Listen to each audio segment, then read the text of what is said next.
I suppose there isn't You a know? live streams fail that someone can then clip that and put it on like LSF, and then suddenly you grow huge complaining about people not paying you for your content, right? Exactly, yeah, because when I saw that clip on Twitch going out on Twitter going around about that one person, I was laughing. I was like, this is cam girls every day. Welcome, ladies and gentlemen, to the Minds of Media. My name is Blake Panashevitz, and today's guest is a wonderful human being who I'm happy to have on the show. She has done some amazing things, including some amazing daring feats on a tightrope way up in the air. She's been involved with the adult entertainment industry, and she is one of my favorite just chatting streamers on the platform. Please let me introduce Quincy. Welcome to the show. Hi Blake. Hello. I'm super excited to be here. I know, it's exciting. This is my first time. I'm a little bit nervous, which is kind of interesting. So I'm nervous too. I've never done like an interview on like Twitch like this, like a podcast online. yeah. It's always been like IRL, so it's different. It should feel more like relaxed, but no, I'm still nervous. Yeah, it's okay. It's okay. Sweaty So hands. we're gonna start it off easy. Okay, we're not gonna ask the super hard questions right away. So one of the things I actually don't really know about you is what you like to do in your free time, right? Because I know you're busy doing Twitch and doing other content related things. What do you like to do in your free time? Like, what does a lazy Sunday for Quincy look like? I don't really have lazy Sundays. So for me, example, like just because I pretty much my own boss, I can take whatever day I have off. So usually I take Mondays off. That's what I usually do. But it just depends on how I'm feeling. Like if I wake up and I'm feeling like energetic and stuff, I will like stream. And sometimes if I'm feeling lazy, I'll still try and stream. And if I can't, and I'm just like, ah, fuck it. So it could be like Monday, Tuesday, Wednesday. Like there's no lazy. But if I like, on my lazy days, what I do is I just like relax. I like watch Netflix. But like to be honest, Blake, I don't really ever have like a day off. I'm always online. Do you know what I mean? Like so. Yeah, You feel that as well as a streamer? I think I can get. I have to make sure to take time off. Otherwise, I don't. And especially like Emily helps me a lot with that. She's like, "Hey, let's go do something." And it's like, you know what? I haven't done anything. I probably should do something that is a lot more productive. Otherwise, I will literally just focus on anything that I can improve as a person. Do you ever get burnt out by that? It's got to be. I know that I get drained. I do get burnout. Yeah, I do, of course. But it's really hard because when I do get burnout and I'm like, okay, I'm just gonna like put my phone away. I'm not gonna do anything related to my work. I just can't. It drags me back. So for example, when I'm like, okay, guys, I'm not streaming today. I'm having an off day. I don't at the end. Like I don't know. It's weird because I get burnout, but then when I go away to like relax, I still like check my phone or I'm like, or it's more like in the brain. Like I'm constantly thinking of like new ideas. It just won't stop, you know? And that's what For causes me, my it's like insomnia. if I'm not always working harder, especially on like some of these platforms, then I'm going to fall behind because it feels like it's such a cutthroat. It's not really cutthroat like everyone is like cutting at each other's throat, but it's cutthroat as in like it's really hard to kind of get noticed on just different platforms. I feel like, unless you're doing everything and anything that you possibly can do. And I think that's where I come from with a lot of it is like how do I figure out the next thing that I could be doing, whether that's learning Photoshop or learning like Adobe Creative stuff versus like doing YouTube and TikTok and all these other things. So yeah, that's a really hard. Have you always been this hardworking? Has this something that's kind of always been with you? Yeah. I'm kind of a perfectionist. Like for me, it's like go big or go home, you know? And I guess with streaming, it's hard because, you know, like for me, it's like, oh, I have like so much of these ideas, but I always feel like something like holding me back. It's either like space or I need better equipment or, you know, the money. It's just, I don't know. I like to be perfectionist. I don't like to do things just to like, do them. Like if I do something, it's like, even though it's not the way I want it to be, but it's like, I'm working up to it, you know? Yeah. So as a kid, what was that like, that perfectionism? Did that come out in like your schoolwork? Was that something that you were like, is it anything and everything, or is it like certain things that you're passionate about? As a kid, I think it was probably the people around me. Everybody was a perfectionist. Really? I come from I come from eighth generation of circus, and all my family are all like really hard workers, and they also have the mentality of like go big, go home, or anything you do is not good enough. So, for example, I remember as a kid, like when we would all like practice, to like do whatever anyone was doing. So, for example, for me, it would have been like the trapeze or like contortion or whatever. Like you would do something, you would work so hard, yeah, and you'd go and show your parents, and you expect your parents to be like, "Oh, I'm so proud of you, yay!" When I was in school, I would see kids do little shitty cartwheels, and their parents would be like, "Oh, you're amazing." Where like I got like, it was okay, could be better, That sounds like it would be rough sometimes. Like this, like I could see it growing you as a person, but I could also see it being kind of terrible, like not getting that validation unless you were the utmost perfection. It's hard. It is hard, and it is to this day still hard. Like sometimes, like I'm like, "Oh, look, I did this and that," and my parents are like, "Yeah, cool, could be better." But it is hard. It is. I will tell you something. Like, only recently I've been hearing like my parents say like the words "I'm proud of you," because I guess every kid wants to hear that, right, from their parents or from their peers. Yeah. But it did push me to be stronger. Pushed me to be stronger, to seek better, and to be who I am today. Because I think without that, like tough love, like I'm not saying my parents didn't give me love, like my parents were amazing and they are still great, but I feel like if I didn't have that tough love and that push, I wouldn't be who I am today. I wouldn't be the hardworking person. I would just be like, Fair. That was good enough. Do you remember the first time that they said that they were proud of you? Do you remember that moment? Because I imagine it not happening that often. The first time it does happen must be something that's pretty special. I think with my mom, it was a few months ago. I think it was just before Christmas. So I'm 27 now. Do you remember what you told her or led up to it?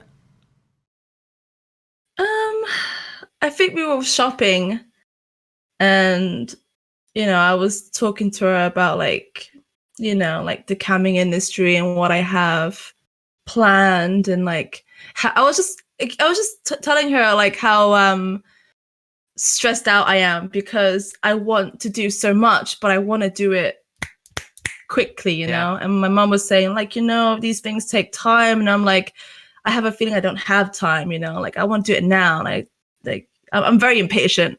And I remember she said something like, you're doing very well, and I'm very proud of you, what you've achieved so far. It was along those lines, So then I was just like, I was shocked. I was held back. I think it took me like a few moments to like register it.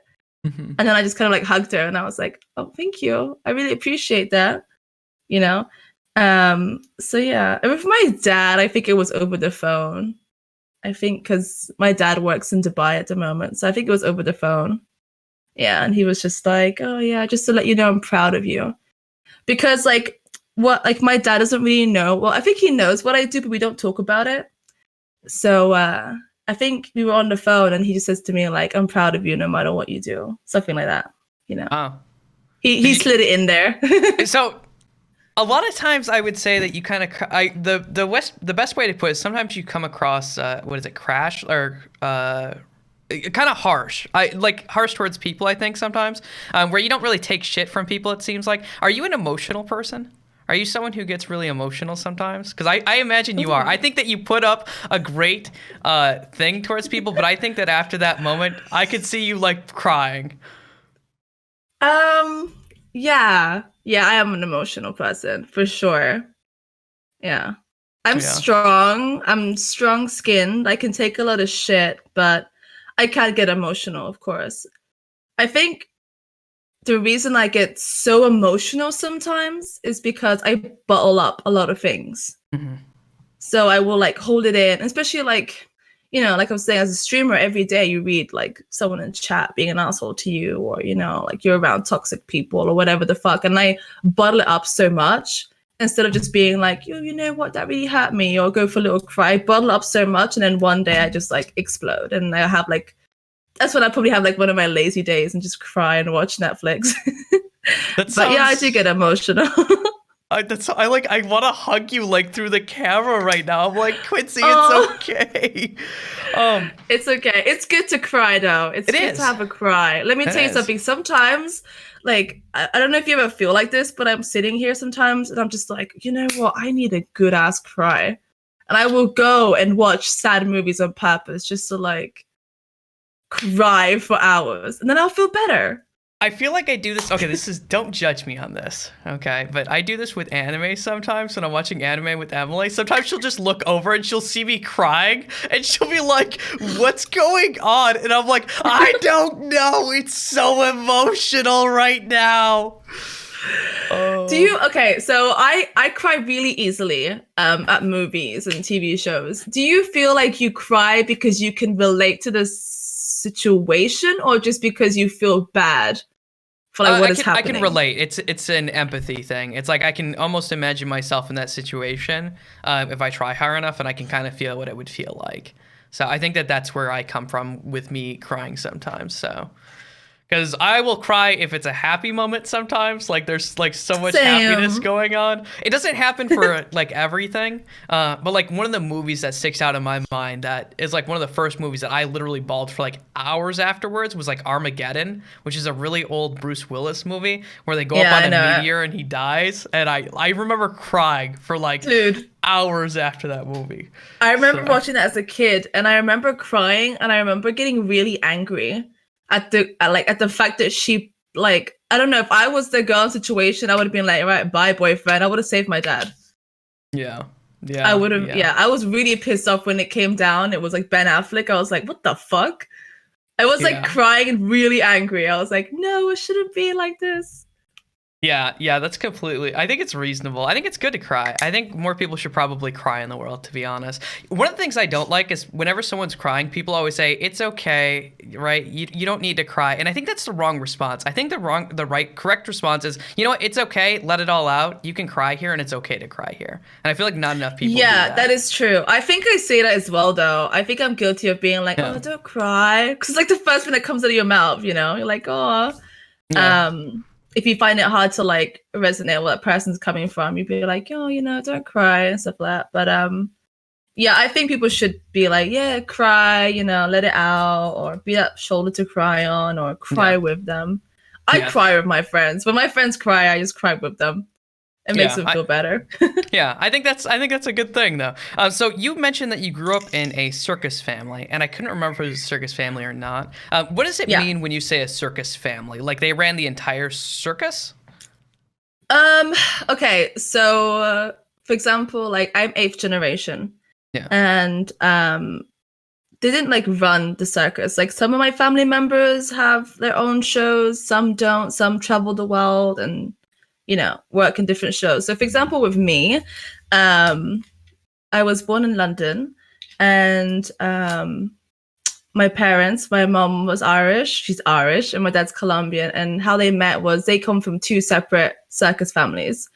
So, like, for example, my dad is also like generations, and my mom as well. And they met, and then I was born into it. So, like, they were working together, and then they, you know, left together. And I should be more detailed. Yeah, a little bit. But yeah, so okay. So, for example, my mom is probably what? She's also like, her dad and mom did circus, their mom and dad did circus, same with my father. And my father, he was born in Colombia, and he did a wire act. So he did a high wire act, tightrope, whatever you want to call it. And then he traveled to Ireland for the first time ever, Yeah. on a contract, and he started working on my mom's show, which was like her family show. So like her mom and dad run it with other people, and they met there. So they met there, and they fell in love, and they kind of like ran away together to England to work. So you know, my Was mom the did family trapeze. okay with that? Was the family okay with them running away to London? Um, I think so. I guess probably my granddad and grandma were a bit like, like taking our daughter away. But they were fine. So yeah, they moved to England, they got married, and then out pops me, I guess. Yeah. And I was born into it, and I grew up all my life in the circus. So that's all I knew for a very long time, I was born around it. I was living in it. What are some unique things about circus life? Because I know that I've done, and I've seen like carnivals and stuff, right, where you might have a circus kind of coming in or something like that. But they all seem very close, and just like those groups of people tend to all be very tight knit. I would say. I think was that true for you and like your circus life? Like everyone is really tight knit and a family when they're involved in the circus. There is the feeling of like, because at the end of the day, you live with these people, you eat with these people, you work with these people. So it can be tight knit, but it's not always everyone's a big happy family. Everyone has that misconception of like circus people be like this big happy family and everyone is like, no. Like, there's a lot of drama as well. Sometimes you're going to be working with people who you, after a while, you fucking despise, And it just depends. It depends. Like, for example, like, so every year, the performances are different, So this year would be these people. The next year, they would contract other people. Mm-hmm. So, yeah, it's tight-knit as a way as, like, you always have someone there to help you. Yeah. So if you have any situation, you just open your door and be like, oh my God, help me. Or like, if something happens with your equipment, someone's there to help you. So yeah, it's tight knit like that, but not everyone gets along. It's like anywhere in the world, You're going to have people you get along with and people you don't. So for the circus life, do each of the families kind of has specialties? Like that's their thing that they're really, really good at? I know you did wire work, right? Like that was a big thing that your family did? My family did it. So my dad did it with my brothers. So they did the high wire and stuff like that. I tried it. Not that it wasn't my thing. I just wasn't good at it. Like I don't have balance for shit. Like my dad tried to teach me, and also my heart wasn't in it. I think I was doing it more to like impress my dad, but I did not have good balance. So one day my dad just told me, he was like, come down for a second. And I thought he was gonna like smack me or something because I did something wrong. And he was like, you don't like this, do you? And I was like, you get scared and you're like, oh shit, like, oh, this. I'm just like, no, I love it. And he was like, shame, because you're shit, you got bad balance, do something else. And I was like, yeah, right, I'm terrible, like my feet are all crooked, I can't do this. So they specialize on that. And my mom did a single trapeze. She's solo trapeze, so it's kind of like flying trapeze but static on your own. Mm-hmm. And so for example, like, so my dad specialized more in high wire, but when he was younger he did a lot of different things. So did my mom. And I specialize on like flying trapeze. That was my thing, like aerial work. But it depends. Some people in circus, they will just do one act and like just work with that. Or some people will do multiple things. I know people who can do 4 or 5 different things, It just depends on what you kind of like fall in love with. And I think with circus, you do a lot of different things. So like as a kid, you see all these different acts and you try it out, and you could probably master a few of them. And then you go like, okay, that's the juggling. Juggling is what I want to like continue with. So kind of looking at the circus, is it like crazy too? Is there like crazy parties and stuff that happen with circus life? Because it can be. It depends where you're working and the company as well. It depends like the people around you. Like some years I would work on the show and the company would be boring. Nobody would want to do anything. And some years new people will come in. They're all young and crazy and they want to party, So it just depends. But yeah, they can parties, of course. Yeah. So you mentioned that you have a bunch of brothers. What does your family kind of look like? Like you have your dad, you had your mom, or have your mom, and then how many brothers do you have? I have 3 brothers. 3 brothers. Do you have any sisters? No. I'm the only girl. Are you grateful about that? Are you grateful there wasn't any other sister? Or do you wish there would have been other sisters? No. You know what? No, not really, because I grew up with my cousins as well who were girls, and we grew up really close. So it kind of felt like I had sisters. So, yeah. Okay. Sorry. Um, no, you're good. You're good.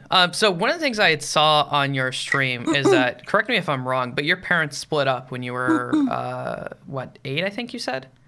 No, I was 18. Oh, 18. Your parents split up when you were Yeah. 18. Wow, that's really old. What led up to that? What was that like? My parents divorced when I was right around 6, and it sucked. So, Yeah. I don't know. Like, sorry. yeah, good. I don't know. Growing up, I never really saw my parents being really lovey-dovey with each other, you know? Um, when I finally left home, I did have a feeling it probably would have happened because not that they would fight a lot, but I don't know. I feel like they didn't really have much in common, to be honest. You know, my mom didn't really like the same things that my dad did and stuff like that. So they split up mostly because why is my voice crackling? Hello, testing voice. Um, you know, all right, let's get deep. Let's get deep then. So pretty much like I always saw like my parents weren't like this like super lovey-dovey and stuff like that, blah blah blah. And when I left at 18, I kind of felt that might happen, that they might like split up. I just didn't know how. And then my mom had to go away for a while because my granddad was very ill. So she went over and she went to like, you know, look after my granddad and my grandma. And my dad was fine with that. You know, we were working in Brazil at the time. My mom was back home in Ireland looking after them. And sadly, my granddad passed away. And then my mom stayed an extra few months in Ireland because she was like, look, I got to look after my mom now because she's alone and all this kind of stuff like that. And then after, around Christmas time, because my granddad passed away in June. So around Christmas time, my dad, but by then I had already gone back to Europe. And I spent Christmas with some cousins because I was upset about my granddad. And I was living the life of, you know, a party girl, not really giving a shit what was going on. And my dad was just like, oh, can you like please, like to my mom, can you please come home for Christmas? I miss you, I love you, blah blah blah, you know, all this bullshit. And my mom was like, okay, I'll come over for Christmas. So my mom flies all the way for Christmas, and now like this is my dad like telling my mom to come over, like he's saying like I miss you, like you've been gone for so long, just come over for Christmas and you can fly back, look after your mom and blah blah blah. So my mom flies over, she arrives the day before Christmas Eve. And then she tells me that my dad is all weird, you know, like she arrived, he doesn't really greet her. Like, you know, when you don't see your wife for so long, you would hug her, right? And be like, oh, like, hello, mwah, like, so sorry about your dad. And, you know, what any fucking person would do. And he was very distant, you know, and she was weird. She was like, oh, this is really weird, whatever. So one day, they're at the hotel room. And my dad's like, I got to pop to the shops. Like, do you need anything? And my mom's like, no, I'm cool. I'll stay here. And my mom was telling me that he left his computer open, and my mom, like, she's not like super techie or anything, and she could just hear like the notifications going like crazy, like beep beep beep beep beep beep, beep, you know. And she wasn't looking at it. She told me she's like she didn't like she just ignored the notifications, but she then went on Facebook. He had left his Facebook open. She had went on Facebook to see you know, she wanted to go on her Facebook to message me. And then when she did, she like, you can see the messages, like it just pops up, you know. And then she was seeing all these messages from this woman, you know, and from a Brazilian woman saying like, ai, mi amor, como está você? And all this stuff, you know. And she was like, this is a bit weird. So my dad comes back and my mom's like, yo, who's this girl who's calling you my love? And then my dad goes into like a frantic mode of like, no, she's just a friend, I promise, and stuff like that. And my mom's like, friends don't write to each other like that. That's not a friend. That's more than a friend. And my dad was like, he was like, what's the word? Denying it all the time. He was like, no, blah, blah, blah. Like, and then after he just broke down, he was like, yeah, I'm like, I've been having an affair. And my mom's like, what the fuck? Then like, why did you tell me to come all the way here then? Like, why did you beg me for months to come over for Christmas Eve and blah, blah, blah. And he was like, oh, I don't know. I just wanted to see if it would like work out. And then my mom was like, you're a piece of shit. Grabbed her bags. Christmas Day, she calls me. I answer the phone. I'm like, hey, mom, what's up? Like, how you doing? How's dad and stuff like that? And she's fucking in tears. And she's like, me and your dad broke up. I'm actually at London Airport. I'm heading home. And I was just like, holy shit, you know? So they broke up on Christmas Day, pretty much.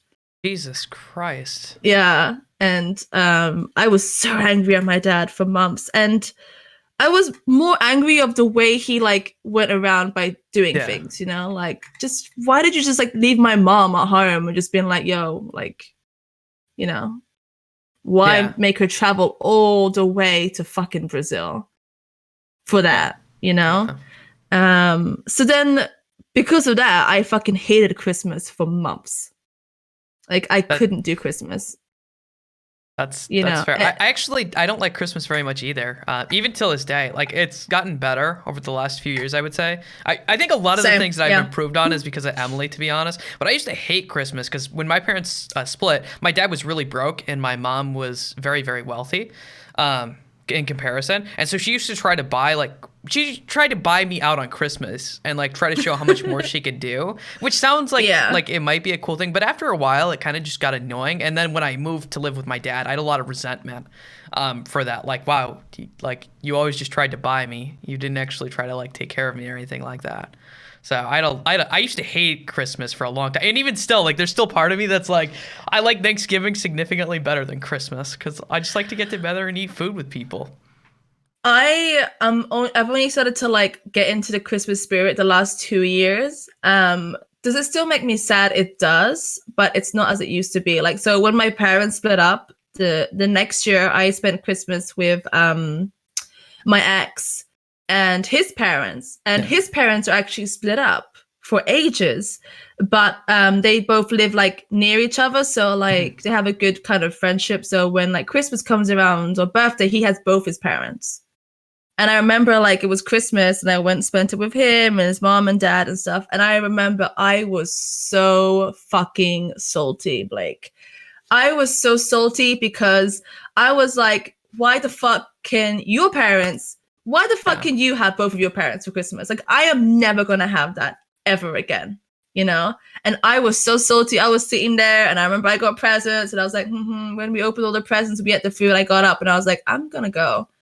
And then they were like, well, it was really rude of me. I was a fucking cunt. And my ex at the time was like, what do you mean? Like, we're still going to like hang out and play games. And I'm like, oh, you know, I feel sick. I'm going to go.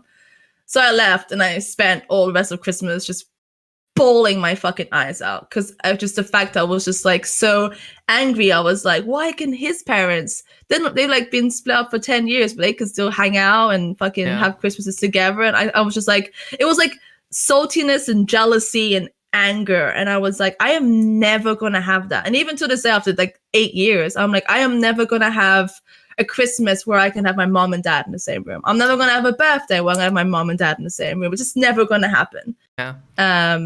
So, oh my God, yeah. And I fucking hated Christmas forever. Like every time Christmas came around, I just got drunk. I didn't give a fuck. I didn't want to spend Christmas with anybody. I just usually just went off and did my own thing. Which was really annoying because I actually really like Christmas. It was just the day and the memories and like the trauma. So the last 2 years since I moved into my place, I was saying, like, even my mom is not a big fan of Christmas. And I was saying, like, Mom, look, I really want to like make Christmas like good again, you know, like even though it's just me and you. So we did it last year and then we did it again this year. And she was even saying to me like how she's starting to like warm up to Christmas, even though her mom passed away only 2 years ago. Jesus. So it sucks, you know, but yeah, every time it's Christmas, I make effort, you know, and I just make the tree and try and make everything, you know, feel nice again, which is she appreciates as well because, you know, it's been kind of a rough few years for her. Like my mom's been through like sometimes I say to myself, like, fuck, I've been through so much, you know, like I can't believe I'm still standing, you know, I'm like, I'm wounded, but I'm still standing. And I look at my mom and I think she's like a big inspiration for me because she's been through like the like not divorce, like a fucking breakup with my dad, like losing her dad, losing her mom, and just like I couldn't, like, sometimes I think about like one day I'm gonna have to go through what my mom has been gone through, you know, and I hope I'm as strong as her. But yeah. I mean, so. I hope you don't have to go through as much as your mom went through personally. So it sounds like it's been kind of a hellish ride. Yeah, I know. I'm one of those people that I start thinking about things and I start panicking. Like, I start thinking like, fuck, one day my mom and dad are not going to be here no more, you know? And then I start like, I know it's a horrible thing to think, but I think about it, you know? As we get older, and like as 30s have approached for me, I've been like, how much longer do my parents have? Right? Like, because my dad is actually relatively young. He's only 20 years older than me. And I'm getting to 30, which means he's getting close to 50. And I'm like, how much more is left, right? Like, time flies. Oh, they still got that. My dad is 67. And my mom is 55, 56 this year. Yeah. Yeah, so I don't know, like I've noticed that my dad has aged. The last 2 years, I've seen him age. Where he's always looked the same to me, you know. Like he looks good for his age. He's always looked the same to me. But in the last 2 years, I've looked at him and he's, you know, he's getting old. You know, you can see it. He's, you know, he's transitioning now into an elder. You know, even at 67, like you can see he's getting more hunchback. He's getting more wrinkles, that more like tired look, more gray hairs, and so I'm seeing him transition to an elder. And it's like, holy shit, you know? It's weird. It's like, I could never imagine my parents looking like my granny and grandma, where like my granny and grandma always looked old to me, you know? Yeah. So I think that's one of the hardest things as a child is seeing your parents transition into what you've always seen them as, into elders, you know? Yeah, so I'm starting to see it on my dad, and that's like, it's starting to, you know, it's getting to me. Close to home. Yeah. So looking at school growing up, what kind of student were you growing up? Straight A's, perfectionist. Were you really? Like I don't know if I believe you. I was average. I wasn't that great. I was, you know, I had subjects that I was good at. I had subjects that I was terrible at. But I did school, and then I did a lot of homeschooling because I traveled around so much. That makes sense. When I was younger, there was this really horrible, really stupid school system they had for traveling kids in England back in the day. And so pretty much like with the circuses that my parents would work with, they would change location every week or every 2 weeks. And what they would do is they would put me into a different school every week. Oh. And it was just the most stupidest thing. But at the end of the day, like my mom had to put me into school because, you know, like if you don't put your kids into school, you get fined and blah, blah, blah. So my mom, every time we would arrive to a new place, my mom at nighttime would go and find a school. She'd bring me there the next day. Like I had uniforms for days, you know. And it was horrible because it was like, you know, I get into school, I settle in, and then it's like, okay, I'm off again. Or I get to meet these people and I'm off again. And then when you go to a different school every week, they've already started their projects, you know. So you go in and they'd be like, oh, Quincy, just we've already started this. So just go in the back and read your book. And next week, Monday, you can start the project we're going to do. And I'll be like, well, who gives a fuck? I ain't going to be here anyway. You know, I didn't learn shit. And I remember like, I used to tell my mom, I'd be like, Mom, I ain't learning anything. And she's like, yeah, this is a terrible system. Like, we need to find a new way. So my mom would like contact like the agencies and stuff and be like, this, like, there has to be a different way. Because before they used to send out like teachers and then they stopped it for some reason. So then most of my homeschooling came from my mom. Like I learned my ABCs, how to count everything from my mom. Yeah. And then going to school every week was hard because, you know, I would get bullied because I was the new girl all the time.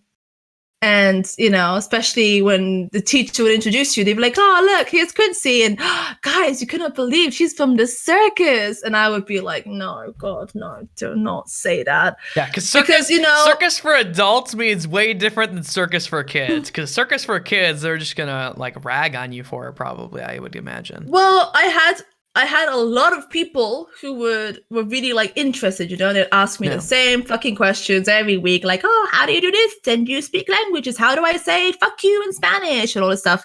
And it was cool, but you're doing it every week and it just gets fucking tiring. And then you'd always get the usual bully where like they'd be like, oh, you're a circus freak, you know, and then I would be like, I actually handled it quite well. Like if they would call me a circus freak, I would like do weird shapes and movements of my body and be like, yes, I am a circus freak, and boo, like that's what I would do as a kid. But then it got to a point where like I remember every time I go to a new school, and I'd go into the headmistress office and I'd be like, I'll be like to the teachers, can you do me a favor? And they'd be like, yeah. I was like, can you just tell them that I am not from circus? And they're like, what? They're like, but it's so cool. I'm like, nope. I was like, just say that I'm a new kid and then I'm not here for a week and then I'll just disappear. And that's what I did for a long time, just because I just couldn't take any more of the same questions. And then it got to a point where I was really far behind in all the other kids because I wasn't learning jack shit. Yeah. You know, so, and then we figured out a way to do homeschooling.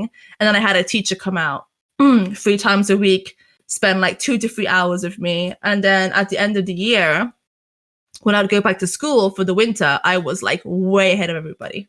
Oh, really? Because I had that one-on-one time. Yeah. Yeah, because in the class, you're like sharing, you know, and stuff like that. So it's more like slow paced, where like with me, it was like an intense 2 hours, 3-4 times a week. So when I'd go back to like winter, like go back to school for the winter, I would be way ahead.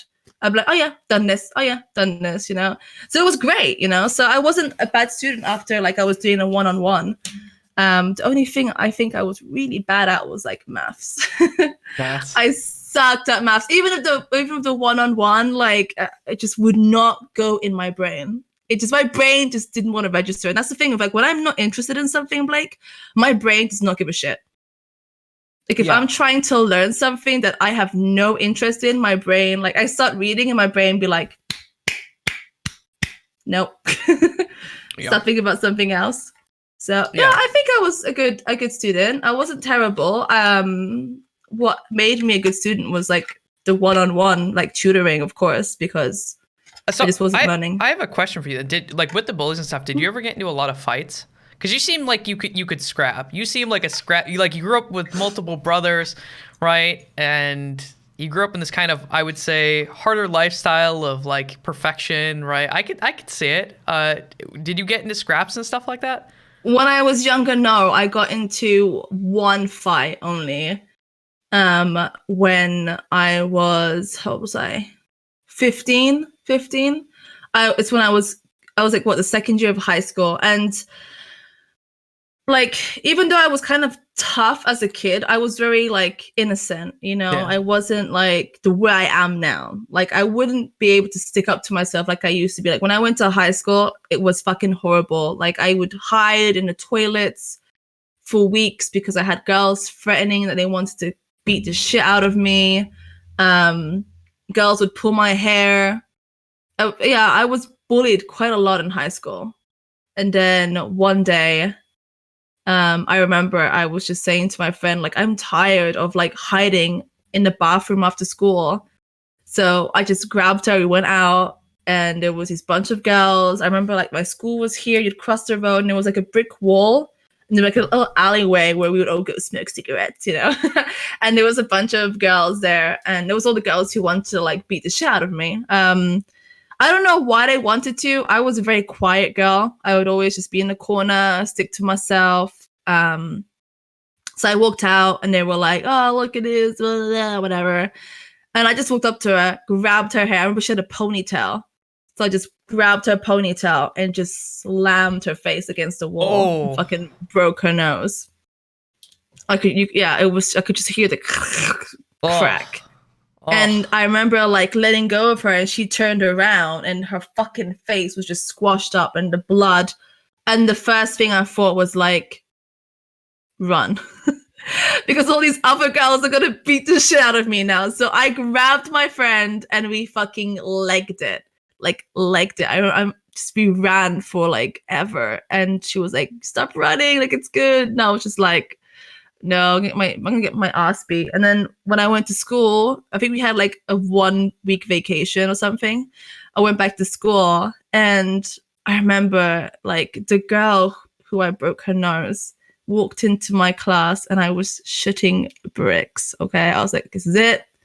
She's gonna come to murder me. Oh my God, she's gonna get all the fucking chavs on me. She walked past me. This is the weirdest thing, and I still don't get this mentality. She walked past me and she went, all right. Like, what the fuck is wrong with people? Exactly. Like, and then all the girls who were bullying me were nice to me.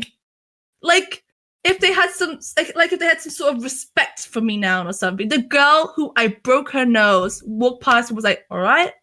Well, like, England, like, all right means like, you're good. You're all right. Yeah. And she sat, and then she would talk to me once in a while, and I would be like, what the fuck? Like, am I like, did I imagine breaking your nose or something? Like, did we go out and have a peace treaty or something? Like, I was just like mind blown. And my friend was like, yeah, that's what they do. They want to see how far you can go. And then you gain respect. And I'm just like, what, torture me for months, then I break your nose, and then now I have respect? Like, yeah. I don't get it. Like, I was, like, it's still to this day, when I tell the story, I'm like, I have no idea. Yeah. No idea. Kids are brutal. I got bullied a lot. Kids are fucking mean, dude. I hated it. Like, everyone's like, oh, high school was so much fun. I hated everything about going to school until I was a junior and I switched schools to a different school, where the first person who came up to me and was like, I think he was just joking. But what I remember he said some sort of joke to me, and I said, listen, I don't want to deal with your fucking shit. If you want to go after school, I will beat your fucking face in, or you can just leave me the fuck alone. And like, no one talked to me after that. I was like, good, I can deal with this. I'm okay with not getting picked on as long as people leave me alone. Ooh, now you look like the bad kid who came to school. That was kind of what happened, but it kind of sucked because the school I went to was actually a really good school and people were fairly nice. Yeah. So like I kind of like ostracized myself from all of these people for a long time until I slowly got like reintegrated. But it sucked actually. So, oh God. Yeah, I liked college better. College was fun. College was just like way better. You still have bullies in college though. I didn't believe it. I was shocked. When I went to college, I was like, finally, adults. And then you'd still have people fuck around in class, not pay attention. I remember one time when I was in business class, there was like a bunch of these like chavs. And they were messing around. The teacher was getting aggravated. And I remember I just fucking slammed the desk. And I was like, are you fucking 5 years old? What the fuck are you doing here, dude? Like, we're fucking adults getting a fucking degree. Get your fucking ass out of here. And they were like, just looked at me. And I was like, get the fuck out. And they like walked out. And the teacher was like, thank you. And I was just like, no, I'm fucking sick of this. Like, we're not fucking high school no more. Like, if you don't want to be here, don't fucking be here. Like, college isn't like, you're not forced to go to college, darling. Yeah. Like, oh yeah, because in England they give you benefits if you go to college. Now I remember. Sorry. Oh well. That's probably why you were here. But it happens in the States too, and we get charged a massive amount of debt. So so I mean, take that for what it is. So one of the things I was going to ask you is, you mentioned that you ended up switching schools so much. Were you ever able to build any connections with people? Because it sounds like it would be really hard if you're literally leaving schools every single week. No, not really. There was probably 1 or 2 girls I kept in contact with over the years. I kept in contact with them for years, but I think I lost contact with them recently, just because, everyone has different lives. Yeah. And most of the girls from my high school all have children now, And, sometimes like I have a bunch of them people on Facebook, you like their photos, congratulate them on their third child or whatever. But, I think people just grow up and you have different lifestyles. Like, I feel like if I were to contact all these people I went to school with, I wouldn't have much in common with them. Yeah. Just because our lifestyles are so different, I'd be like, oh, hi, nice to see you again. But then, so no, not really. There's probably like maybe 2 people that I still keep in contact with. But Did it yeah, it ever was really lead hard. to socialize it? I mean, so you have this weird dynamic, right? You have this school dynamic where you're literally leaving school every week, but you have this other dynamic where you have to perform in front of an audience, right? So were you able to still like socialize with people? Was that something you've always kind of been good at? Because every time I've seen you, I don't know if it's the entertainer in you that is like really social and able to just socially talk, or if it's a skill you've built up. Like, is socializing something you've always been good at, or is it something that you struggle with? No, it's something that I have gained via streaming and going to events and talking to people. Because before I used to be quite nervous. Like when I used to go to parties, I would talk to people, but I would like the build up of tension, like, oh God, like, like I have to talk to someone. Like I always said, I remember like when I would do some events, when I go like to industry events, they would ask me to talk. And I'd be like, oh, I can't do that. I'm too nervous. Like I have no problem performing in front of people. Like I could go and perform in front of thousands of people and I will not get nervous. I'll get a little bit nervous, a little bit of stage fright. Everybody gets that. But once I go on stage, I'm fine. But like talking is so different to performing, Yeah. So I've gained that skill. And very recently, Blake, like just the last few years, I've been able to, and I'm still not good at talking. I get very mixed up and jumbled with my words. Like for example, like even in this interview right now, like in my head, I'm saying, oh, okay, I'm going to answer him like this. And it's like perfect. And I open my mouth and it just sounds like blah, blah, blah, blah. Well, if it makes you feel better, you've been doing really well. So you're doing well.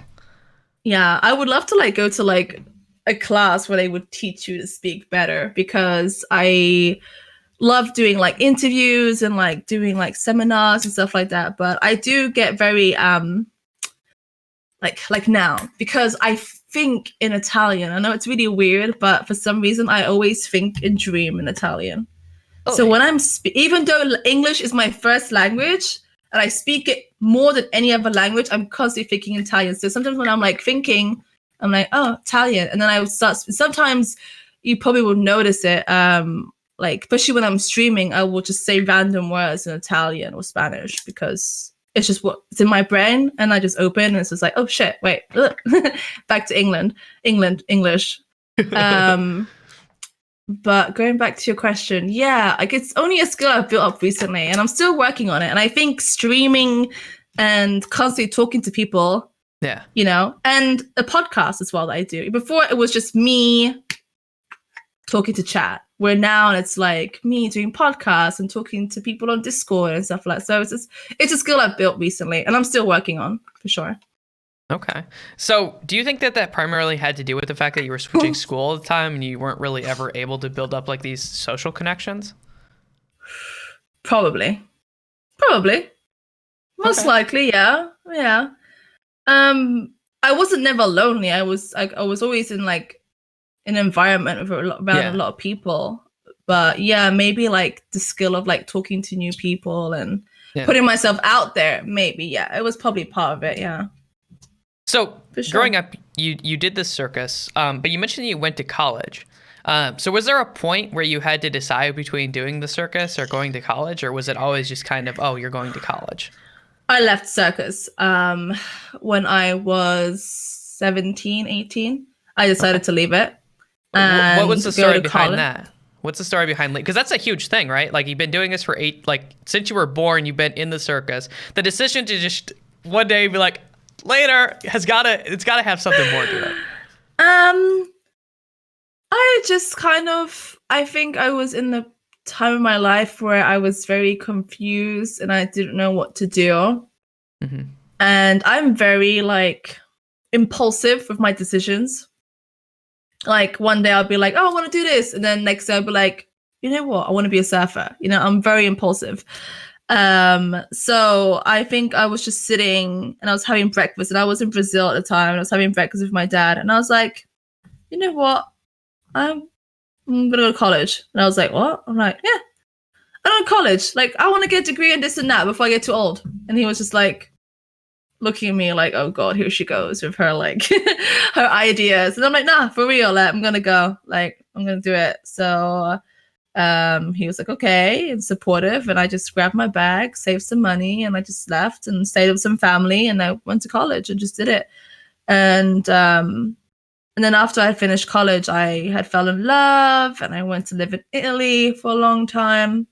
Okay, And before we get then, to that story, let's okay, backtrack a little bit. Let's not jump too all far right. ahead here. So what did you study at college, and what made you pick that? What did I study? I studied business administration and media. Okay, why? What was the thrill? Why? I don't know. I just felt like business, because like with the degree of business, you can like, it's so many doors, Yeah. you know, like so many pathways you can go. Media, because I always had an interest on streaming, making videos. So I just thought that would help me a little bit. And yeah, and there were the two kind of more interesting subjects they had.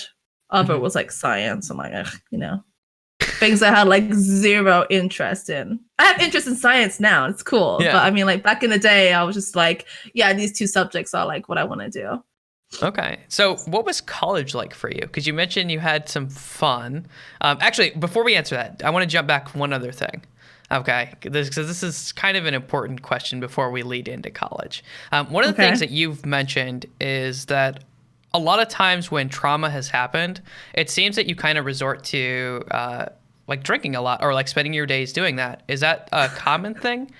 At least the couple examples you've given me. So that is an important question before we get to college. Oh, hang on. You're breaking up. This is unfortunate. Hello? Hello? Test, test. Guys, I'm sorry. This is happening. We'll ask.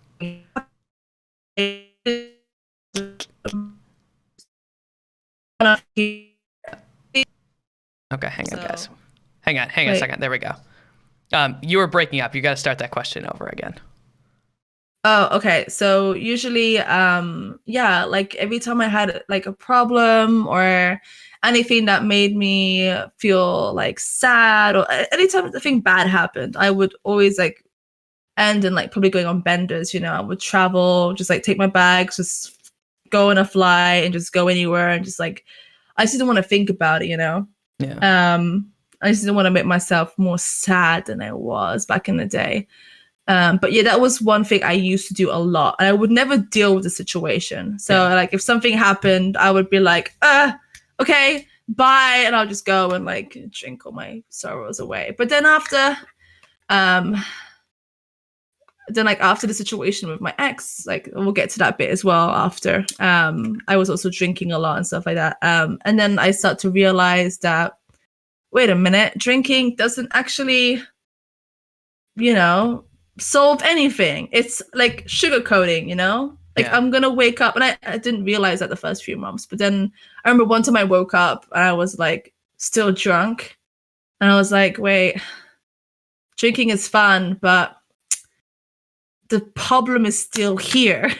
You know, like I'm trying to forget about it, but I wake up in the morning after a bender and the problem is still there. Like it's not going anywhere, Quincy. Like the problem is still there. So drinking is not helping you. So then from there, I stopped doing the whole drinking thing. And like I drink once in a while, but not like I used to, of course. Yeah. Like, you know, God, if I drank like I used to, I'd be an alcoholic. So yeah, so I just got to a point where I kind of realized like it's not helping. Like the problem's still there. So now like when I have a problem, I just try and resolve it, you know, just like, okay, got a problem, let's solve it, let's get to it. And then it's just better. I know like for a lot of people it's hard, and it was hard for me too. Because you're scared, you know, you're like, oh God, I don't want to deal with this. You don't want to feel, sometimes people don't want to feel emotions, but it's good to deal with it. And drugs and alcohol, they sugarcoat it for a bit, but it's not going to make anything better. Alcohol doesn't magically make your problems go away. You know? Yeah. I can relate to it. Like it just doesn't solve the problem. So looking at college, what was college like for you?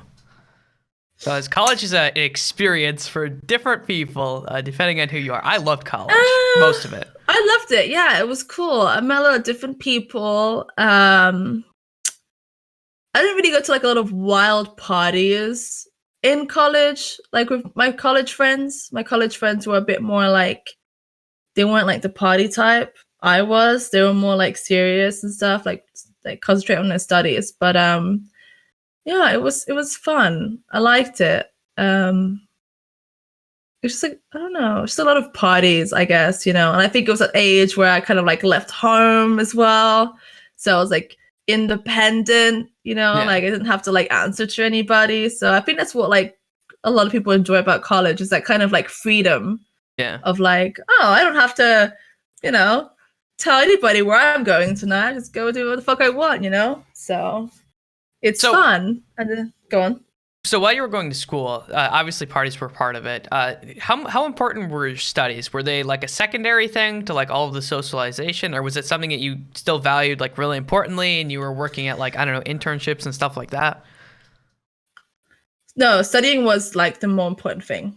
Mm-hmm. It was like my number one priority. Then it came partying and stuff like that. I took it really seriously, because I wanted to be there. Mm-hmm. No one obligated me to go to college or anything. I made that choice. I flew from Brazil to England, and obviously I was interested, so I really did pay attention. Sometimes I would, miss a few days. I would like swerve away when I had like my benders and stuff, but I'd always catch up, and I had really great teachers. Like in my business class, I had really fantastic teachers. And they were so understanding. And I remember like, poor them, sometimes I would just like tell them my problems for no reason. But I would like, some days I'd be like missing for 4 days, and I would come back and be like, I'm so sorry. And like, I did this, and like, I fucked up here. And I'm really like, I would feel so bad because I would like feel like I disappointed them. And that's where I go back to like being a perfectionist. And I remember like when I'd come back after like 4 days and not being in class, I would just feel so guilty, and I would be like, I'm so sorry, and like I will make up for it, and they're like, oh, we don't know, you've like missed so many classes and blah blah blah. And then I remember like a bunch of times I would just stay behind for hours and just like do all the coursework and like finish at like 8 in the afternoon, and then next morning be like dead and be like, and I'd be like really shocked. You'd be like, how the fuck did you do all this? And I'm just like, I was like, I got like you. Just like showing off there. Yeah. Okay. But so as college was kind of coming to an end, what did you want to do with your life? Because that's like a huge question that people had, right? Had you started getting involved with streaming or doing entertainment or anything like that yet? No, I actually wanted to do after I finished college, I want to do PR.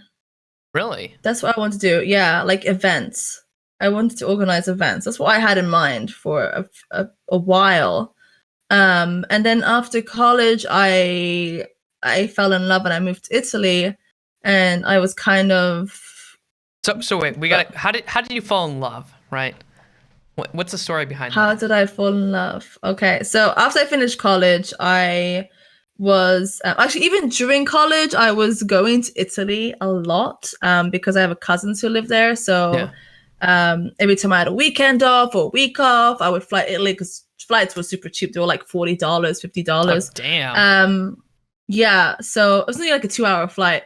So I would fly there a lot and like hang out, and I had like a bunch of friends. I think I had more friends in Italy than I did in college. Like in college, I had a few friends, but like most of like my partying and stuff were in Italy. And I was just living my life, doing all things that a lot of young people do. And I met this guy, and we started seeing each other, and I would like fly back and forward. And I fell in love, and he fell in love. And then, I moved in with him. I was like, what, 18, 19? How quick are we talking here? Like, is it like we fell in love within like a month and I was moving in like 2 months? Was it over like a course of a year? Like, that's kind of an important information. I moved in. So, wait, we had the thing in September, August, October, November, December, January. Maybe like 5 or 6 months afterwards. Okay. Yeah. Okay. Yeah, maybe 5, 6 afterwards. Just after like college ended. Yeah, I moved in with him. So did you give up your dreams of doing PR, or were you planning on doing PR when you moved in with him? I didn't really give up dreams for him. I just kind of went on a wrong path in life where I was just doing like you know, drugs and shit. So I wasn't thinking about my future really. I was just like living the moment of like, can't wait to party, you know? So I was doing that for a while, and so was he. And then I got to a point where I was like, okay, I've done like almost 2 years of this shit. Like, I need to like, you know, it's like I've done college. I've enjoyed my 2 years of like, you know, some people take a gap year or whatever. I've enjoyed like 2 years of fun. Now and it's time to like, you know, get serious and stuff. And then I don't think he liked that. He also had his own traumas and problems and stuff like that. So when I was trying like to get him clean as well, because he was way worse than me. When I was trying to get him clean, he didn't like the fact that, you know, I don't know, I think he just still wanted to be silly for longer, and I kind of wanted to be more serious. And, you know, I was like, hey, we can still party, but like, I feel like maybe you should go get a job, you know? And he had it really easy. Like his grandparents and parents were like loaded, so he just had to like go work for them and get paid a lot of money to do nothing. But his grandparents were also like trying to like pressure me into telling him to like, you know, like to work and stuff like that. So but anyway, like we just kind of like he like fell he said one day he was just like, I don't love you anymore, blah blah blah. So so I have a question for you, and if this is hard, I'm sorry. Like was that relationship a good relationship? Because I imagine if all you're concerned about is partying all the time, that doesn't sound like it would be a very like good relationship in general. Like it feels like there would be a lot of negativity in that, especially at the point where you say I'm done with this. It wasn't a bad relationship, no. It was actually he probably treated me nicer than any other guy I had. It wasn't a bad relationship. There was a lot of drugs involved, but we were just young, you know, and we were just experimenting and stuff like that. But no, it was a good relationship. I think I fucked it up a bit towards the end because I was getting very jealous and very over like protective, maybe too clingy. And I think it started like after my parents broke up, and after my brother and his ex-wife broke up, I started seeing things differently, you know? I was like, oh, wait, so like he's gonna cheat on me, you know? And I think that's where it came from. Also, I think also because like a lot of my exes were very jealous and stuff, but I think I saw like seeing like what my dad did and what my brother did. I was kind of like, wait, men. And these were the men I used to look up to, you know. I used to look up to my brother's relationship because everybody thought they were perfect, you know. And I was like, wait, we're not perfect, you know. There was cheating going on, and I think I kind of got, you know, how you say, what's the word? Worried. I got kind of like, I had it always in my head, like, wait, so if I thought these guys, insecure about it. And I was like, if these guys who I looked up to, my brother and my dad, who were supposed to have good relationships, fucked up, like, who's going to say he doesn't fuck up, you know? Like, so for example, like, if he went out, I'd be on the phone, like, where the fuck are you? Like, what are you doing? You know, if he looked at any other girl for a second, I would be like, it would just be crazy. So I feel like I did push him away a lot because I was a psycho bitch, you know, psycho. I was way too clingy and way too like, where are you? And stuff like that. No, but it was a good relationship. It was good. It was just, you know, we always used to say like, and we used to always say to each other, like, it was just the wrong time to be together, I think, you know. He was going through stuff. Do you look back on that with like regrets, like wish you could change it? Because that, like when you talk about it, there's still a ton of emotion there. Like it sounds almost like you wish you could have changed the past. Yeah, I wish I wasn't like insecure about it. I wish I didn't like push him away because I really did love him. I remember like when we broke up, it was the first time I ever got my heart broken. And I had always been the heartbreaker. So when I got my heart broken, I was like, whew, shit, this sucks. I was like, I'm so sorry to all the guys I dumped and saw them cry and stuff. yeah, I wish I could change it, but at the end of the day, things happen for a reason, you know. Yeah. And it's really strange because like I say that I would have loved to go back and change things, but then me and him did re-see each other after like 3 or 4 years of breaking up.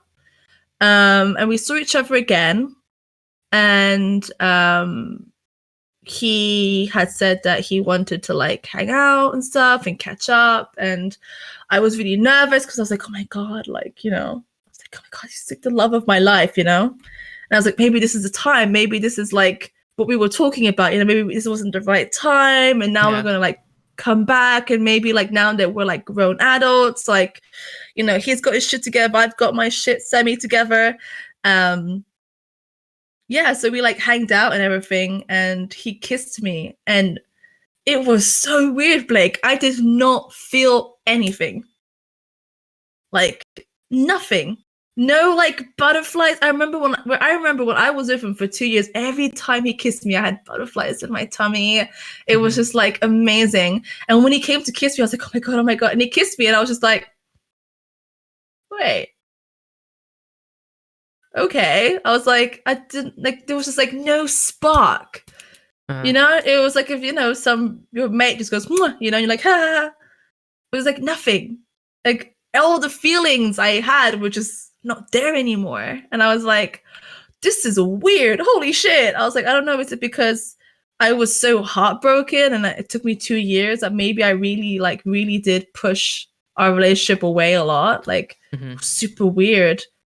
Yeah, it was like, this was the guy I fucking cried over for 2 years. Like for 2 years, I was always like, you know, like I wish I could be back with him. Then like when it finally happened, and I think he saw that, because when he kissed me, he was like, oh my god, he was like he was saying like how things have never changed. Like if we were like still in a relationship, you know, and he was like, how this 2 years were just so stupid. And I was listening to him and I was like, fuck, I don't feel the same. Like I kind of want to like get the fuck out of here. Quincy the heartbreaker so again. yeah, and he was like, yeah, you know, and then like I was like, hey, yeah, and then like the next day we met up for coffee, and he was like, you don't feel the same way, do you? And I'm just like, it's weird because I want to, but I don't. You know? I'm like, I really want to because, dude, I fucking loved you like so much. And I'm like, I feel like I would be forcing the feelings, you know? Like I said to him, I think you just broke my heart so much. And I cried for 2 years so much that like when I finally was able to get over you, I closed that book and I buried it down like 100 fucking meters underground. Like I think it was just too late. I was just, you know, I think when you get your heart broken so much and then when you're finally over it, it's like, oh, okay, it's done. Yeah. You know, your brain and your heart is just over it. It's like, nah, I'm done with this shit. Yeah. Lagging a touch. Hang on 1 second. We're gonna swap. God bless the internet. That is the one problem with living in Florida is the internet is not very good. Oh no. Let's try this. There we go. Yeah, weird. Swapping servers today, Discord. Please start working for me. Discord was like really down yesterday. Like it wasn't working at all. Well, that shows how much I was on Discord yesterday. One of the things I wanted to ask you, a quick jump back, is that you grew up in a family. You mentioned you were 8th generation circus. Have people ever died doing the circus? Is that a thing in your family that like people talk about? Like you actually need to, or is it not nearly as dangerous as it looks? No, yeah, we've lost a lot of family members due to it. Yeah, it happens, of course. A lot of people fall down, have injuries. We've lost a bunch of people, bunch of family. You lose a lot of friends. Like we lost a lot of friends last year as well. So it's dangerous. If you're doing anything aerial, like, or you're flying up in the air, there's always a risk, you know? So yeah, it's dangerous. Why do you keep doing it if there's such a risk of danger there? Like, what's the thrill? Like, what is that there? Because I imagine it would be almost like a drug in itself. It's an adrenaline rush. It's that rush of, you know, like you work so hard, you know, to push your body to do something. And when you perform, like for me, when I perform and you see the people's faces and the cheers, it's like, I don't know. I feel like people who do circus crave that attention, you know? We want it, you know? We work so fucking hard to like do something when your parents are like, it's not good enough. And then you finally achieve it and you hear the applause and the claps and, you know, like, it's just like a satisfaction of like, oh my God, it feels so good. Like I remember like, and it's one thing I always say, like I miss performing, like Twitch and camming and stuff. It's kind of the same like performing. And like when I do something and I see chat like clapping their hands or something, I'm like, oh, you know, it has that same emotion. Okay. Yeah. But yeah, when you like hear the sound of like the cheers and people cheering you on, it's awesome. Yeah, adrenaline junkies. Yeah, I'm having a deja vu right now. Holy shit. Sorry. No, it's okay. I can kind of relate. Do you ever get those? Yes, all the time. So all the time. I can relate to that because I don't know if you know this. I actually used to play music and I used to play in a band. And I remember one concert where we played and I just remember the crowd like yelling and being so loud. And it's like the one experience in my mind that I'm always trying to like. I've never hit anything that was like that since then. Right, I've never done anything that was that thrilling, and Twitch is fun. Like even being in front of like a large amount of people, like is fun, but like it's not the same. Like it's different when they're actually there and they're screaming for you. You know what's missing on like performing online? It's the atmosphere. That's what's missing. That atmosphere of like, so sometimes when I would perform and there wasn't a lot of people in the crowd, you'd come out and you'd feel the atmosphere lacking. And it sucks because you're like, oh, this is a bit of a Debbie Downer. People are not clapping, or maybe there's not enough people in here. But it's really hard because you still have to give you 110% on stage, you know? And I remember I used to fight with people when they would perform with me. And then just because there wasn't a big crowd, they would be like, they would perform like shit. Which for me is like super unprofessional because as a performer, I feel like you should give you 110% if there is 20,000 people watching you or if there's 5 people watching you, you know?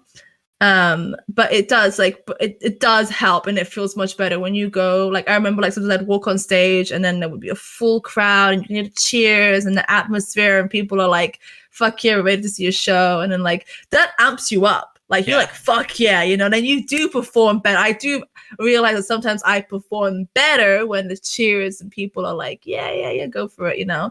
But yeah, it does. It feels amazing. Yeah. I love it. So, I miss it. Yeah, I miss playing in front of crowds sometimes. I've thought about like doing it again. I'm like, no, that's like the amount of time I'm putting into Twitch. I can't justify putting in that time to try to learn that again and get really good. One of the things I was going to ask you is after you broke up with your love of your life, as you say, and there was a 2-year crying period of like emotion. What do you do during that 2 years after that? Okay, so that's when I went back to circus. I went to see my mom and she still works in the circus. I went to see my mom, you know, because I was heartbroken, homeless, and I would just arrive with all my bags and I was like, oh, Mom. So she comforted me for a long time. And then she was working at my uncle's show at the time. She still is. And, you know, I was just there chilling, you know, being like, okay, so what am I going to do with my life? Whatever. Like I might do this and that, or I was planning on like moving back to London. And then my uncle comes in and he's like, you know, like, we're kind of thinking of like, you know, like getting some like magic props and doing like some illusions. It's like, Quincy, you would be like, would you like to do that? I was like, oh God, work here for a year. I don't know. I was like, I don't know if I could handle that. And then I remember like I went into the circus tent and I just like, it just hit me, or I was like, fuck, I missed this, you know? Like, I miss this shit. So I miss performing. I was like, I am a performer. I am not made to be sitting in a fucking office. I am not made to, you know, sit behind the counter or, you know, work behind the scenes. I'm not made for that. I'm made to perform. Mm-hmm. I need the spotlight, you know, I crave the attention. Yeah. So I said to him, like, you know what? Fuck yeah, let's do this. And I was like, but I have full control of everything. I was like, I want this, and that. I want these magic props. I want it to be an all-girl thing. And then I made an act, and then I just went back into circus. And then that next year, my ex arrived, and he had like a flying trapeze troupe, and that's how I got into flying trapeze. This is a different ex, right? Yeah. Yeah, illusions is like, you know, the big boxes you see the pretty girls go into, and then they disappear. Yeah. Okay, that's what I used to do. I did it by an all-girl act, so it was all girls. Okay. So we would have like a big box and have like 5-10 girls go inside, and then like make the box look small, and everyone's like, oh my god, where did they go, you know?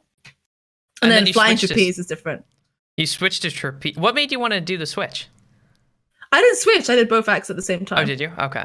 I did loads of stuff. I did like dancing, illusions, I did comedy, and I did the flying trapeze as well. Okay. Which one was your favorite? The flying trapeze, because the adrenaline rush. Like every time I would fly, it was just like buzzing. So yeah, that one. Okay. So are you constantly seeking that? Is that something you always look forward to? Like it feels like it's like the high that you're always trying to find. Are you still trying to find that kind of like adrenaline rush high? Because I mean, if you look at all the stuff you've done, it's always in front of crowds. Yeah, I do. I love it. I love the feeling of the adrenaline. So anytime I can do something that's like that I have a little bit of fear, I want to do it, you know? So I remember like I never had interest in flying trapeze when I saw it. Yeah. And then I went up one time because I think my brother was visiting and he went up. And then, you know, brother and sister competition. I was like, I can do that better than you. And he was like, you've never even been on a trapeze. I was like, watch me. And I went up. And I was like, what the fuck am I doing? I've never done this before. And the only reason I went up was just to like show off like that I was better than my brother, even though something I've never done before. And I flew, and I remember like letting go and like flying on the trapeze. And I was just like, it was just instant love. It was just like, I remember I went down the net, I came down, and my mom always tells me like when I came down, my eyes were just like she was just like, it was so weird, like the atmosphere, like my eyes were like shining, and like she said I had this glow about me. It was crazy, and like I had this huge smile that she had never seen before, and she was like, whoa, what happened there? And I was like, and I turned around to my ex at the time. He was a catcher. I turned around to my ex at the time, and I was like, you're teaching me how to fly. And he was like, what? I was like, you're teaching me how to fly. And he was like, you just did it now. And I was like, yeah, I love it. You teach me how to fly. We start tomorrow. And that's how it happened. Next morning, I woke up, knocked on his door. I was like, let's go. And he thought I was joking. And he was like, wait, you're serious? I'm like, I'm dead ass serious, dude. Let's go. Like, get your fucking joggers on. We're going up. And then, yeah, and he taught me everything I knew. So that's how it started. Have you ever hurt yourself in the circus? Is that something that you've ever experienced?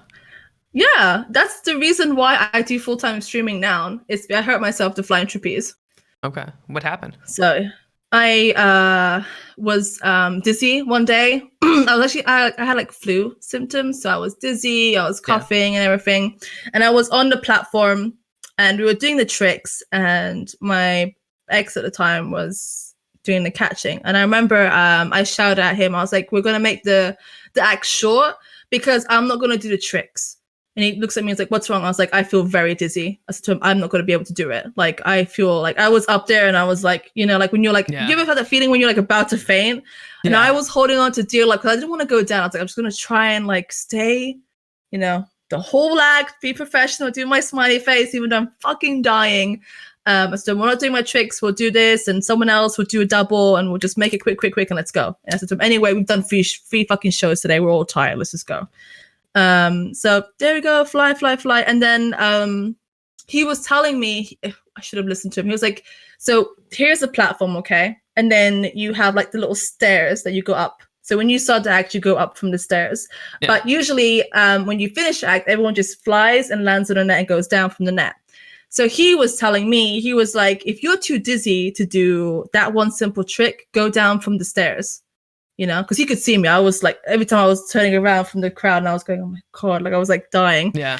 He was like, go down from the stairs. And I was like, no, it's fine. I'll go down. Because I used to do this really pretty thing where I would like let go and I would bounce on the net and I'd come off the net and I'd do like a little like pose of my body. So I was like, no, it's fine. I'll go down from the net. It's fine. And he was like, just go down from the stairs. And me being the perfectionist, I was like, no, like I haven't done one trick. I'm going down from the fucking net. So I go, I swing, and then the moment I let go, I like completely black out. Like I blacked the fuck out. Like I think I fainted. That's what happened. So I remember letting go of trapeze, and I remember blacking out, like everything going black, and I landed. I just remember seeing like my face on the net. And then I remember I got up, I did like a compliment. I went down from the net, and then when I did that, like the soaring pain, like from like all here, my neck into my shoulder, like it felt like someone just like grabbed a machete and just went, you know, and I just remember like the pain. But I remember like having this huge smile on my face because I was like, cannot show the people I'm dying. You know, I was like, and so then I remember like they did the compliment, but I walked out straight away. So they did the compliment, I walked out, went through the curtains, and the moment I reached backstage, I just like fell on the floor. I was just like in tears, screaming for my mom. What had happened? Yeah.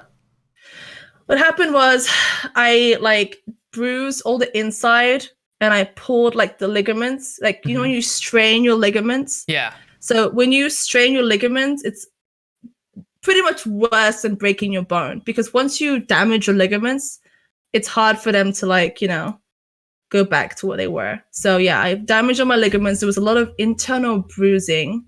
I couldn't move my neck for ages. I had to wear like a neck brace and a thingy. And then I was getting better. And then I went and then I got into a car crash and then I made it worse. So yeah, that's what happened. But yeah, it was horrible. And then I like tried to go back up, but then I always had problems. So like there was for a while where I couldn't lift my arm like higher than this, you know? Yeah. And then for the trapeze, I need to have my arm like this. So I couldn't lift my arm. And then when I was able to, it was just constant pain, agony. And then like, yeah, so then I was out for ages. And the problem is that when you build muscle for an act, it takes you forever, yeah? So you're training for months and months, even years to like perfect something. And then you can lose it all in months. Yeah. You know, you still have a bit of muscle memory. Yes, you do. But like, for example, now when I go back to training, it's gonna like I'm doing everything new again. Yeah. All my arm muscles I used to have, all my back muscles are all gone. So one of the things you mentioned, anymore. You said when you go back to training, do you plan on going back to the circus in the future? Oh yeah. I plan on going back, but maybe not like I like doing the streaming and I would do the streaming, but I would still want to like I just miss performing. So I would like to do maybe like I would like if I ever do get back to performing, I would still stream. But I probably won't do like circus full time like I used to. I'll probably do like some like festivals and stuff like that. But I do miss it. You know, it's like it's something that's missing in my life. Like when I'm sad, I always think about trapeze. You know, and like I remember when I started trapeze, it was like a good, you know, substitution to alcohol. So when I would be sad, I would drink alcohol. But then when I found trapeze, when I would be sad, I would like call my ex and be like, hey, like, can we go and like try and learn a new trick? You know, and it would give me the adrenaline rush and like the distraction. Yeah. So I do miss it. That's cool. Well, I can't wait to see what you do in the circus again, kind of. So hopefully we get to see lovely videos of that. One thing I was going to ask you is, after you had hurt yourself, you kind of blew off a car crash that happened. What's the story behind that? Yeah, so I got in an accident. So when I was in therapy for my back, I had my cast off and everything, and I was getting much better. And I was in Italy, and we went out one night. I was very drunk. And the guy who was driving us home, like my friend, he wasn't supposed to be drinking. He was only like supposed to have like one drink He's or a sober something. driver. Yeah.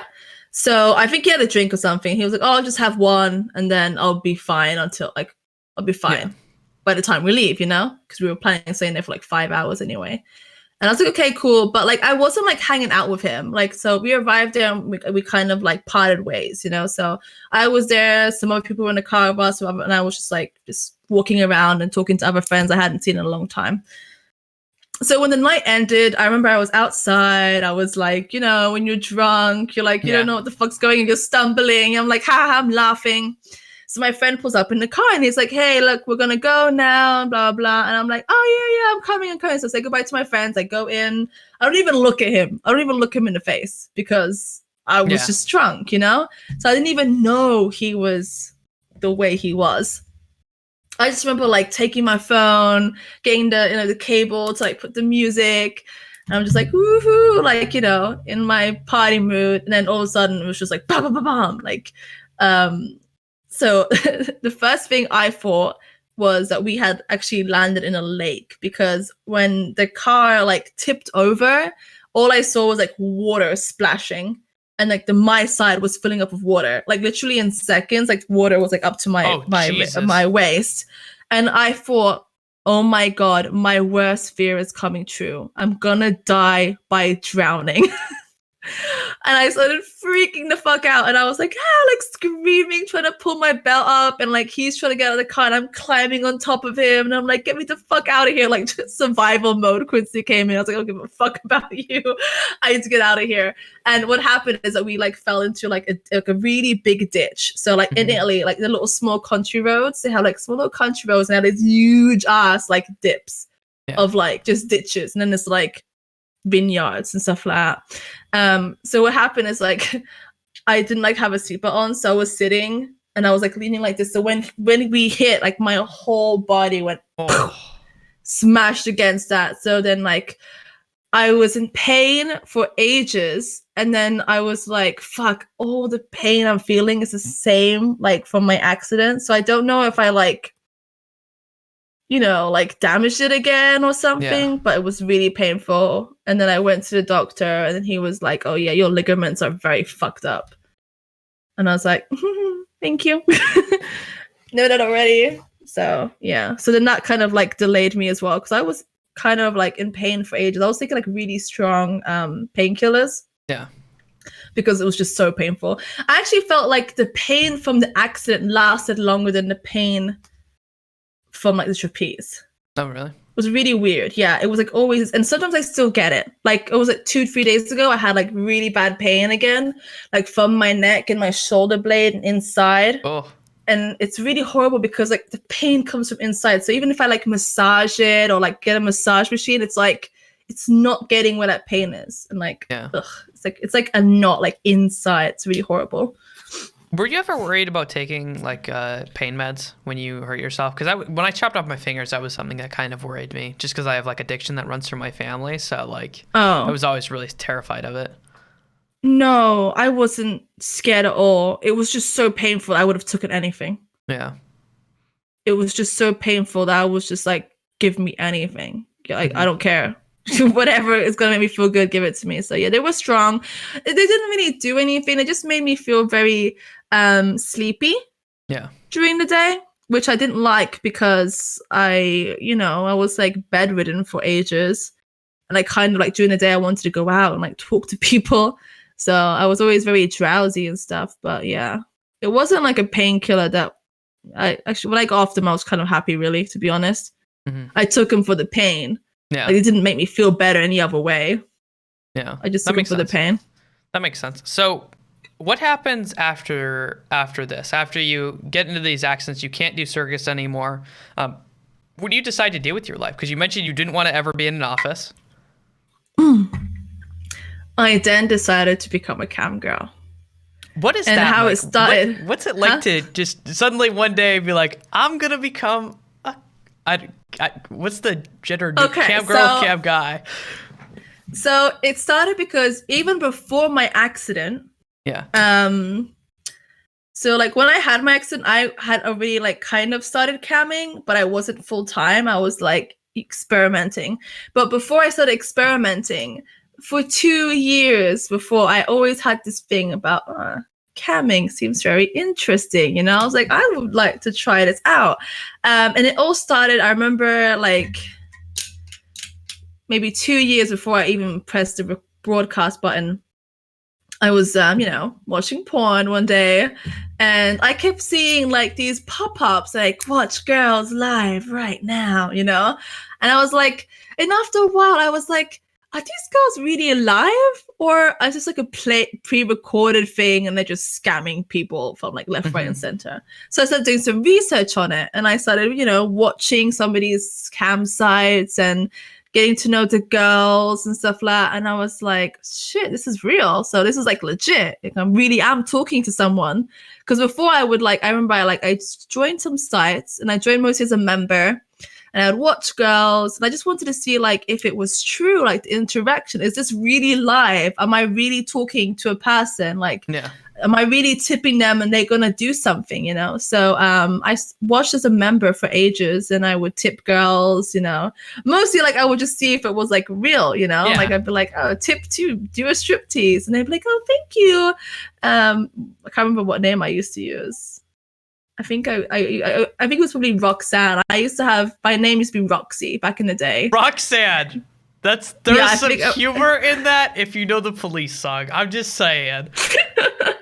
So I think I used to go by Roxy, and I had my like member account as Roxanne. And I would tip, and they'd be like, thank you, Roxanne. And I'd be like, damn, this shit's real. Like, this is fucking cool. And then after when I had my accident and I felt better, then I started going like more full time with it. And that's when I started thinking, fuck, I love this shit. This is awesome, and started doing it part-time. I would finish work, and then because after trapeze, I didn't do trapeze for a long time, and then I just started just doing magic instead. So I would finish work, and then I would arrive home, and I would start camming. And did you keep it a secret from everyone? Yeah, of course. At the beginning, yes, I was keeping a secret from everybody, and I remember the reason my mom found out was because she knew I was out of work for a while. So I remember like I didn't have money. I was really like pretty much she was supporting me a lot because I just wasn't working, She realized that I couldn't work now and stuff like that. And I remember one time I wanted to buy something, and I said to her like, I said something along the lines of like, oh, I'm getting like 3,000 in the bank anyway tomorrow. I was like, can you lend me the money? And she was like, what do you mean you're getting 3,000 in the bank tomorrow? And I was like, fuck. I was like, no, it's like, and she was like, she's like, how are you affording like all these things? Like, you're not working. Like, you're not making the money you were making. Like, how are you, like, what is this coming from? And I was just like, fuck. I was like, Mom, I do this thing here online. And she was like, oh, what do you do? Like, she was like really worried. She's like, what do you do? Like, you meeting these men online? I'm like, no. Like, I was like, I don't meet these guys online. Like, it's just like this. And I showed her a bunch of documentaries, and I was explaining. At first, she was a bit iffy, like every mom would be, because you don't know, right? Like when I first watched it, I was curious. I was like, what the fuck is this shit, Yeah. So and then she warmed up to it, and she knows everything. Like, we talk every day. Like, I tell her everything that happens. I'm like, oh, I was camping today and this happened. It was funny. So she figured out like that, because she is figuring like, where the fuck is she getting all this money from? Because I haven't been working. Yeah. Like, I'm not making that much money to be able to afford this kind of stuff. So I was like, it was probably way worse than she was thinking. She probably was like, how the hell is Quincy making all this money? Is she selling drugs? Is she out on the street? And you're like, no. And she's like, oh, okay, that's not nearly as bad. At first, she thought I was doing escorting.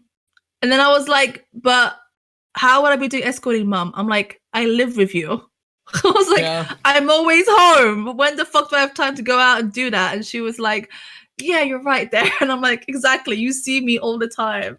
So she thought that, and of course she had her worries and stuff like that. She's like, is it safe, are you gonna be okay? And I explained to her, and she like watches, and now she knows everything about it. So, but yeah, at the beginning, of course, I kept it secret, because I was like, this is like, ooh, and a lot of like, okay, so like circus people, they do travel a lot and they are cultured, but they are also quite close-minded about things like this.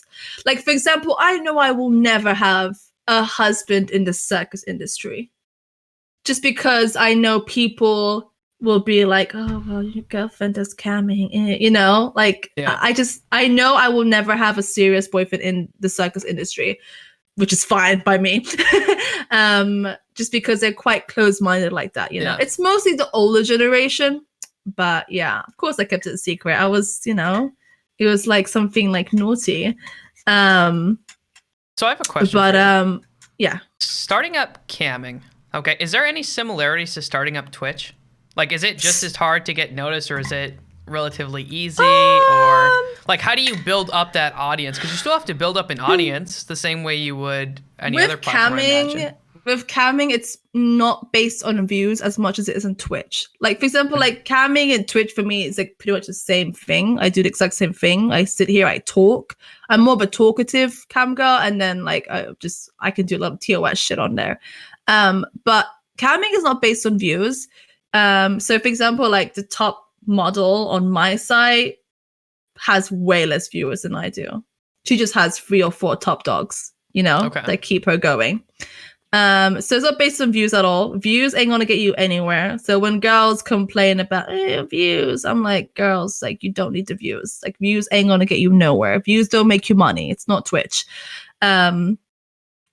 It's more like, I think with camming, it's more based on luck. Okay, so you could be so I know some cam girls who work their asses off. Like, damn, they are so creative and they spend so much hard working time, and they are barely noticed. They barely make a lot of money. They're struggling and stuff like that. And then you see a lot of cam girls who are top dogs that maybe don't put in as much effort. They're still great, they're still fantastic, but maybe they're not doing all this crazy things that all these other cam girls are doing. And I think it's more based on luck. Of course, you have to be a hard worker, of course, but it's more based on luck. Like, if you go in there and you get this guy who has a lot of money, who likes you, you're lucky, So it's more based on that, really. So you can do things to try and get noticed. You could try and, get on the top page and stuff like that. It's hard. Sometimes, like, I've had good times. Sometimes I've had bad times when camming. It's up and down. It just depends. Did you have a plan going into it when you started camming? Did you have a plan of this is how I'm going to start to get, or is it just flick on the broadcast and let's just go? I'm impulsive, dude. I clicked it on and I was like, all right, let's go. How does this work?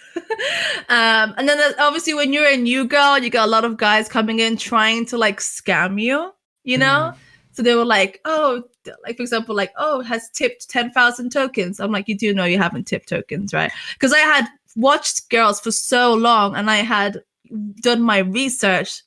No motherfucker was scamming me. They tried so hard, because I do see a lot of new girls. When I see a lot of new girls, I see a lot of guys and they're scamming them. They're like, oh, we tipped this, and they start doing stuff, and I would like DM them straight away. I'd be like, they did not tip you, girl. Like, watch out, But no, I didn't. I just broadcast, and I was like, yeah, here we go. Like, let's see what this adventure takes us, And I'm very happy I did it. Camming has been very lucrative for me. I have met so many amazing people. And it led me to Twitch as well. So if I didn't start camming, I would have never been sitting here with you right now. Yeah, that would have been sad because I'm amazing. I'm just kidding. You would have never existed. Yeah, I would have just never existed. Is there similarities between entertaining an audience? Is it just like a performance for you, like both doing it, like being on Twitch and camming? What do you mean? Like the way that you have to connect to an audience. Do you see similarities in camming and doing Twitch, right? Minus the TOS difference. For me, it's exactly the same. Okay. For me, it's exactly the same. So what are some elements? What are some Go on. elements you think that people lack in when they do these broadcasts? Is like when you watch people, what are some things that you notice that like, wow, this is really lacking. These are things you need to do if you're going to be successful on any platform. That's hard because I feel like I'm lacking in a lot of things as well. I don't know. I think so. When it comes to camming, I'll comment more on the camming thing, so I have a bit more knowledge on that area. I think there's a lot of things that girls do wrong in camming. Is so I see a lot of girls, and I know camming is so hard. I know when you're sitting there and no one's in your room and no one's tipping, it is so heartbreaking and it's really hard.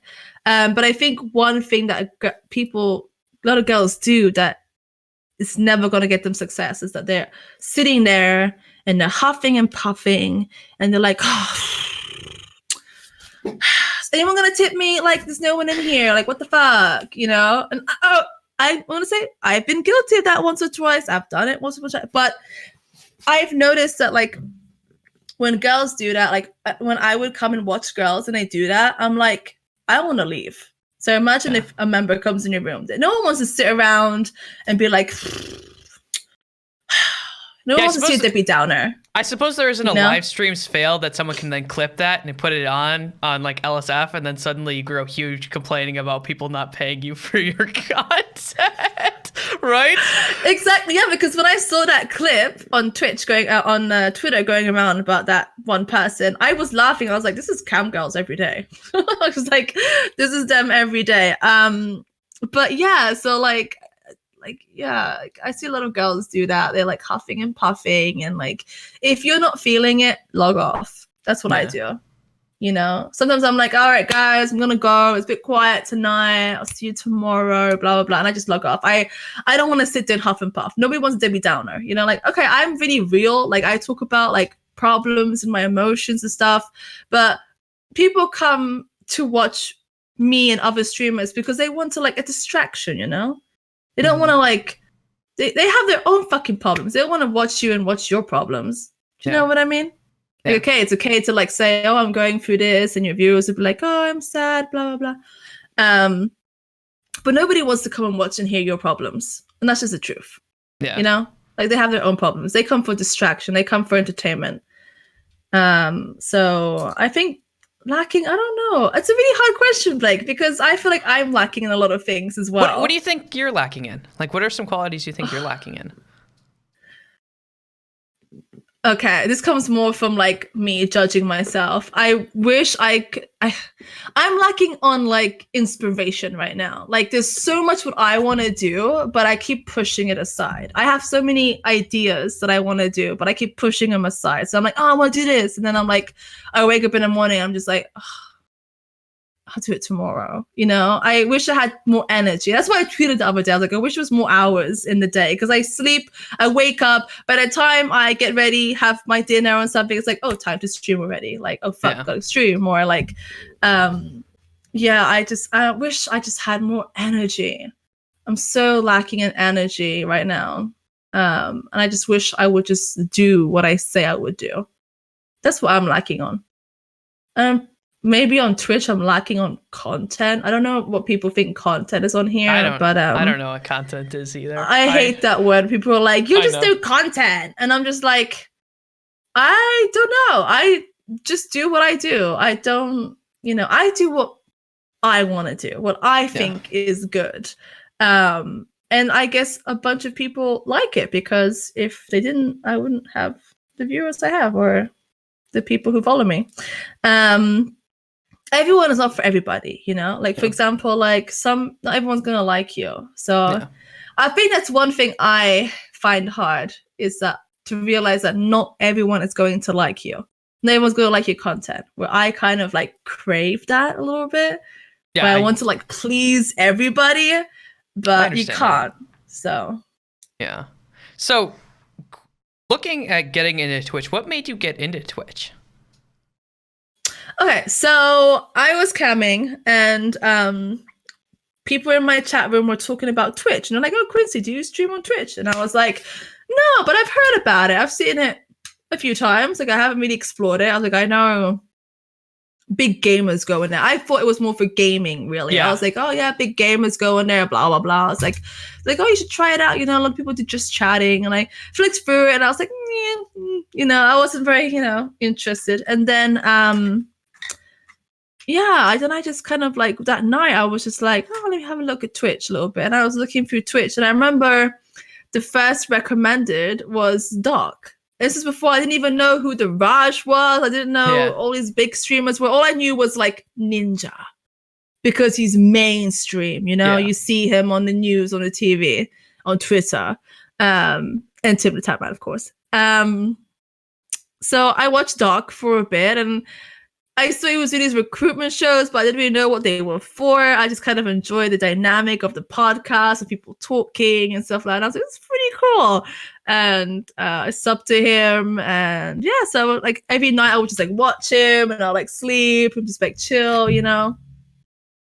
And then I started streaming on Twitch, and I streamed maybe like 3 or 4 times, but very part-time, like once a week, and then 2 weeks would go and I'll do 2 weeks. Like it was more of like a hangout place from my campsite. So for example, like, because like on my campsite, if you're not making money, you lose points, what are called camp score.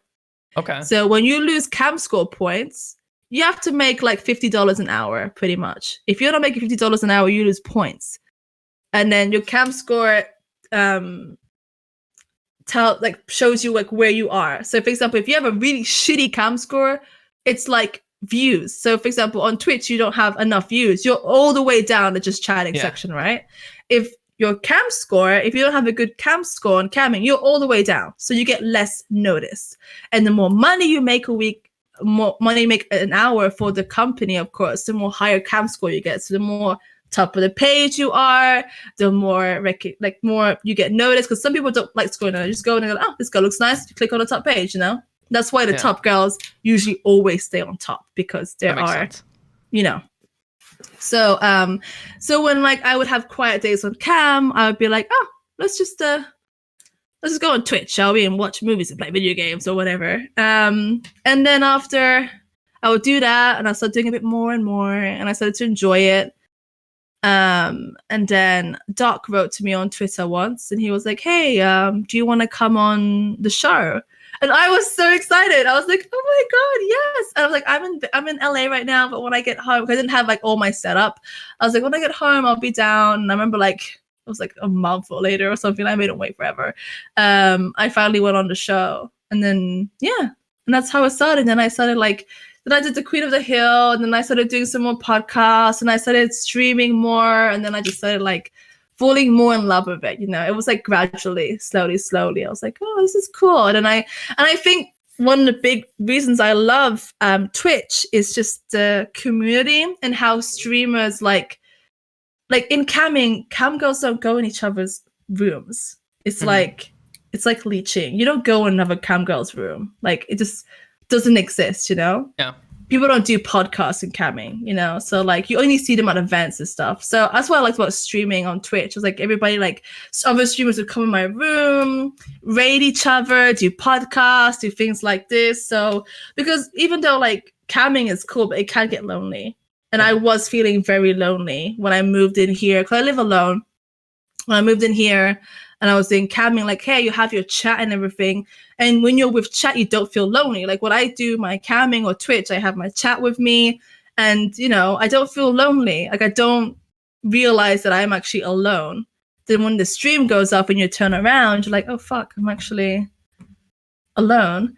And I felt like Twitch was a good way to meet other streamers who could relate to me, and then like do podcasts, and then like, you know, Discord calls and offline appearance and stuff like that. And yeah, I kind of like don't make me feel as lonely anymore. So yeah. Okay. So are you looking to, like, is it your dream to eventually stop camming and just do Twitch? Because I would have thought that like if I could see a progression, if there is a progression, like they say, we go from camming maybe to doing more stuff involving the adult entertainment industry. That seems like the progression up, possibly. I got asked this question the first time I was on Docs, and I said no. I love camming. I wouldn't stop doing it. I like it. I don't do it as much as I used to, just because my site has been having some technical difficulties the last few months. But they had a big upgrade yesterday, so let's see if it works. So yeah, like, no, I wouldn't. If I ever got big on Twitch, I wouldn't stop camming. I would still do it. Maybe I wouldn't do it as consistently as I used to, which is kind of like what I do now. Now I think I go on Twitch way more than I go on camming, so I'd probably be doing the same. I just like the whole like cam. I like Twitch a bit more, and then camming as like, oh, getting naughty now. You know what I mean? Yeah.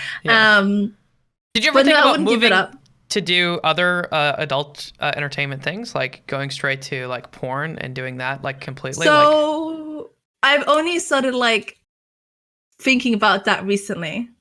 So before I was like, no, I don't want to do mainstream porn, but I think I would like to do it. Maybe not now. I think I was talking to my chat the other day where I kind of was like, I really want to do like professional girl on girl stuff, you know, like twisties and like brazzers do very good things. So more like professional, like girl on girl with like big names like Angela White, Abella Danger, you know, Karma RX, all them fucking amazing talented girls. And boy girl, like I'm not sure if I want to do that. If I ever did like mainstream porn, it would probably be like 1 or 2 scenes, you know, but very like big scenes. Like I'm a perfectionist. I ain't gonna do like some, you know, fucking on the couch or on the hotel bedroom. Like it's gonna be a big production. So maybe, who knows? It's like I'm still like, you know, contemplating it. I would do the girl on girl. Like I've done girl on girl, but I would do like professional girl on girl. For sure. That's for sure. Boy and girl, I'm not sure. I feel like in the time of my career right now, no, I wouldn't do it. Maybe in a year or something. Okay, what makes you say no though? What is the leeriness to it? Because I think at the beginning it was like more like if I do mainstream porn, people will like recognize me more. Like I'll get outed more. People know what I do, but like a lot of people don't. And I guess like people be like, "Oh, Quincy is a porn star. Here we go." But it's mostly because I like being my own boss. Yeah. So I feel like if I were ever to do like full-time porn, it's more like, okay, go in this position, do this, do that. You know, have to be on set at this time, where I'm like, no, I don't think I could do that. I like being my own boss. I like doing what I want to do when I want to do it. And yeah, so if I ever did mainstream porn, it would just be like 1 or 2 scenes. I wouldn't like do it full time. That's fair. What's it been like to learn about the adult entertainment industry? Because I feel like there's a perception from the outside of people who aren't involved, and that perception varies depending on like who you are and like who you know. I feel like a lot of times there's like a really negative perspective versus like a very highly fantasized perspective, I guess, that people have. What's it actually like?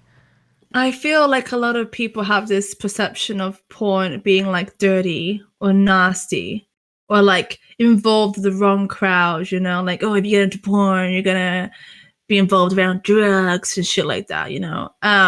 When it's not like that at all. I feel like if you get into porn and you don't know the good companies and the right people to talk to, you may end up in some fucking couch casting in Florida. you know, from some dodgy guy who probably just uploads the shit on fucking Pornhub. But yeah, so people have this perception of it, of like being nasty and like just a bunch of people just fucking each other and stuff like that, and like you get into drugs. But it's not like that. Like I was lucky enough when I went to my first event when I go to industry events, I do talk to a lot of porn star people and people I know a lot of people in the industry, and it's not like that at all. Like these are some fantastic people, very intelligent. No one's dirty or nasty, and at the end of the day, drugs are everywhere, aren't they, Blake? Not just drugs. People are like, oh, you get in porn, you get into drugs. I'm like, there's drugs everywhere, dude. There's drugs in your fucking school and McDonald's. Relax. But yeah, no, it's just like any other industry, you know? It's just they're just sexual. Like, you know, I find like a lot of like porn industry and like entertainment industry very similar. Yeah. You know, it's just that instead of doing acrobat, they're doing just sucking dick. Yeah. You know, it's very similar. It's entertainment. The entertainment business is very similar. You know, a lot of people who are in porn are very a perfectionist. You know, and they like to do things a certain way. They like the adrenaline of like when they're like shooting. You know, people are watching them, and yeah, it's good. Looking at the chats between like these two different what is it like dealing with people? Are people nicer in the camming world? Are they nicer in Twitch? Are they both pretty fucking awful all the time? It just depends. Some people are nice, some people are not. Okay. I don't think there's one industry that's better than the other. You know? I feel like there's some people who I get on with, and then some people who I don't. Okay. And I don't think they're very different at all. I see a lot of similarities in like the porn industry and the circus industry. You know, I don't think it's a big difference. At the end of the day, it's all entertainment. Yeah. You know, so it's very similar. And I don't think one is better than the other at all. Okay. So what about one of the things that you had mentioned on your Twitch stream is that you get a lot of like people who say some really mean things and really nasty things and really like threatening things like all the time. How do you handle that? Because I feel like after a while, even thick skin can't, like when someone throws a death threat at you, right? Then like there's only so much that thick skin can be like there for that, right? Like when you're threatening to hurt someone, that's not a thick skin thing.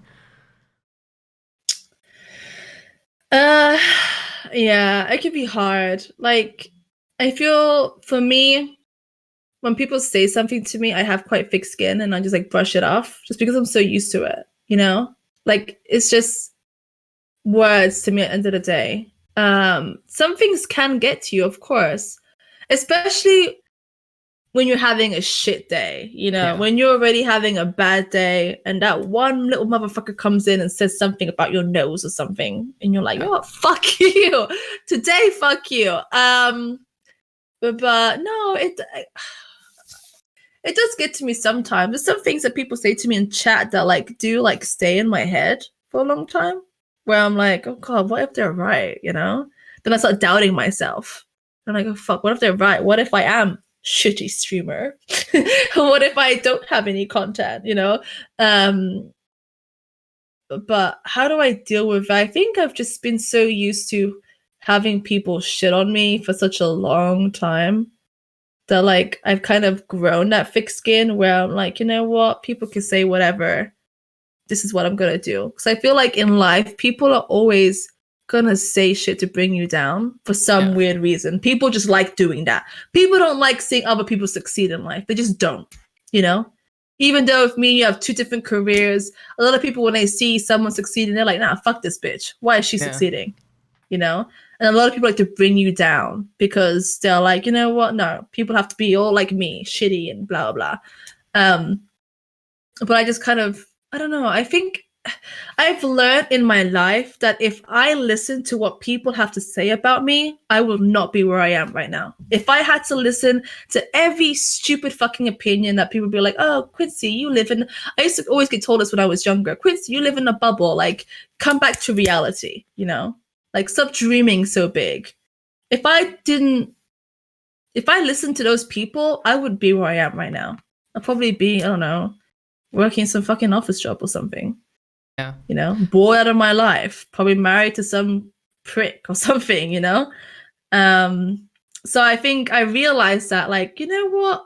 I shouldn't listen to other people, you know? Of course, I listen to, like, people who give me, you know, advice and stuff like that, but people who I want advice from. Exactly. If you're someone who tells me something, I'm like, well, look at you, dude. I don't give a fuck what you have to say. Like, I don't admire to be you at all. So I take advice from people who, and sometimes people who I admire give me advice that I disagree with or tell me I can't do nothing. I think, no, for me, it's the more you tell me I can't do something, the more I'm like, oh, let me show you. Yeah. People said to me, like, you will never be able to do camming full time. You will never be able to be a streamer full time. That's impossible. Like, that's just a dream job. And I was like, really? Watch me. Yeah. So my ex, when I broke up with my ex, because he didn't want me doing this, he was jealous. He was like, "You're never gonna succeed. Like you're never gonna be anything being a whore online." And I was like, "Really? Watch me, bitch." I did it. Yeah. I did it. You know. Do you ever have social anxiety going outside though? Like, because you have gotten death threats. That like I feel like at the point where I start to get those, I don't know if they'll ever happen. I imagine someday maybe. I'm a pretty nice person. I don't think most people threaten to kill me because I seem so childishly nice. And so people are like, why would I threaten a 12-year-old here? But I imagine it's going to happen. Do you ever worry about like going outside and having like social anxiety? Like, what if today's the day that one of those things are real? Yeah, of course. Yeah, all the time. Not so much where I live, but when I go to events and stuff like that. Like when I went to TwitchCon San Diego, my stalker was like threatening me, like he's gonna be there, he's gonna kill me, and all this shit. And with TwitchCon, I didn't have security, you know, like I'm a nobody for Twitch, you know. I ain't no Pokemon that walks around with fucking security guards with her. Where like when I go to industry events like AVN Expos, I have security with me all the time. You know, they walk me to my room, they walk me here. So at Twitch, I was kind of nervous, but like a lot of people who were around me knew the situation I was in. So everybody had my back. I was never alone at TwitchCon. Everyone was like, "Oh, Quincy, I'll come with you. Oh, I'll come with you. Oh, you need to go home." Like, you know, I was always like, they would always check up on me. Like if I had to get Uber on my own, they'd be like, "Oh, make sure you got home okay. You okay?" Like, so, but it does get worrying, especially like when I go to AVN as well. Like when I was walking around AVN, there was a situation where like there was this one guy who was like attacking models who actually knocked in our room. He knocked in our room with 2 other girls, and I recognized his face because somebody had posted his photo on Twitter saying, "Watch out for this guy." And these 2 girls were like, "Oh, do you guys have like this and that?" And I recognized his face. And I grabbed the 2 girls, and the guy was like, "Oh, I need the girls for a second." I grabbed the 2 girls, like closed the door, and I said to these girls, "How do you know this guy?" And they're like, "Oh, we just met him downstairs." I was like, "I'm not letting you girls go out here. He's a fucking predator." And they're like, "What?" And I'm like, "But he works for Playboy." I'm like, "He doesn't work for Playboy. He's lying." And I showed him the post. It's like, look at this guy. Like he's been posted on Twitter by all the sex workers. Like he's gonna do something bad to you. And they were like, "Oh shit," you know. So like I like opened the door and I was like, "You need to fucking leave," and we called the security and stuff. So that was scary as well because I was like, "Fuck, I need to like save these girls." But I am wary when I walk around that, you know, someone's gonna pop up and do something bad to me. But I try and not make it control my life. So I do get a bit of social anxiety. Like I am always like watching my back, but I'm always kind of doing that, you know, anyway. So that makes sense. It can be like a bit stressful, but like I try not to let it control my life because I don't ever want to be one of those people where I'm like, "Oh, I can't leave the house because something bad's gonna happen to me." Like, that's my worst fear. I don't want to ever arrive to that point where I'm like, "I can't do this because this might happen to me." Like, no, you know. Yeah. Things are scary, you know. Anything can happen, but you shouldn't let it control your life, you know, because who knows? You might not do all these fun things because you're scared of dying, and then one day you could just be walking down the street and a fucking lightning bolt might just fucking strike you, and you might die like that. True. Okay, so we have some questions from chat. This has been a lot of fun. So first one has been. Comes in from Sir Nate the Great.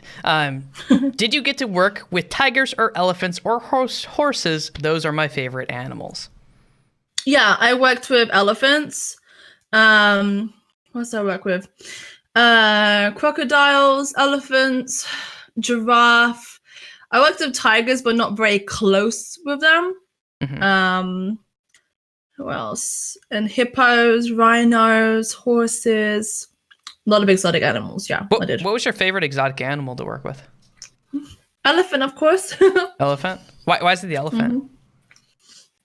It's my favorite animal. I love it. It's so big, you know? Yeah. It's so big and they have this fantastic memory. And I don't know, Are elephants nice? What's about them?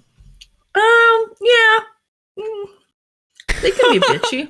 Okay. I love elephants and I have one elephant who hates me. Okay. Hates my guts. Well, how do you not get hated by an elephant? Is there a way? I don't know. Okay, so this this elephant that hates me, her name is, it's funny enough, her name is Carla. So when I was a kid, we had these elephants. They were owned by my brother at the time, and they would run around the fields, you know. So like in England, we have these huge ass fields, so they can run around free all the time. And I would always see my brother like play football with them. So my brother would have a football there, and he would kick the ball, and they would kick it back. So one time I was walking by, I was like, "Hi, Carla. Hi, Raddy." And I see the football, and I kick it towards her. And this bitch looked at me. I swear to God, I've never seen an elephant look at me like that. And her ears started like flapping, and she started charging at me, like charging, like, and I fucking ran into like the trailer I had at the time, and this fucking elephant was banging into the trailer. And ever since then, she's never liked me. Every time she would see me, she tried to attack me. Jesus Maybe because I touched her football. I have no idea. And the funny thing, after this happened, 7 years later, I re-saw this elephant, and I was showing my ex at the time. I was like, "Oh, this elephant's so funny. She tried to kill me once, ha ha ha." This elephant, no fucking joke, grabs a piece of shit and throws it at me. No joke, Blake. He grabs a piece of shit from his own shit and threw it at me, landed on my leg. And I was like, this fucking bitch. Oh, this bitch. They have great memories. Like, she fucking remembers me. So, yeah. Damn, okay. I still love elephants, though. That's fair. Another one from Sir Nate. Would you move to another country again, for another guy? If he's worth it, yes. How do you know if someone's worth it? Only time can tell. Okay. What are some basic criteria that they have to have? Like 10-inch penis and money. Oh, okay. Well, that is no, I'm joking. Some interesting basic requirements there. Sorry, Sir Nate, you're out of luck. Someone who just accepts me for me, and I accept them for who they are. Someone who makes me feel good.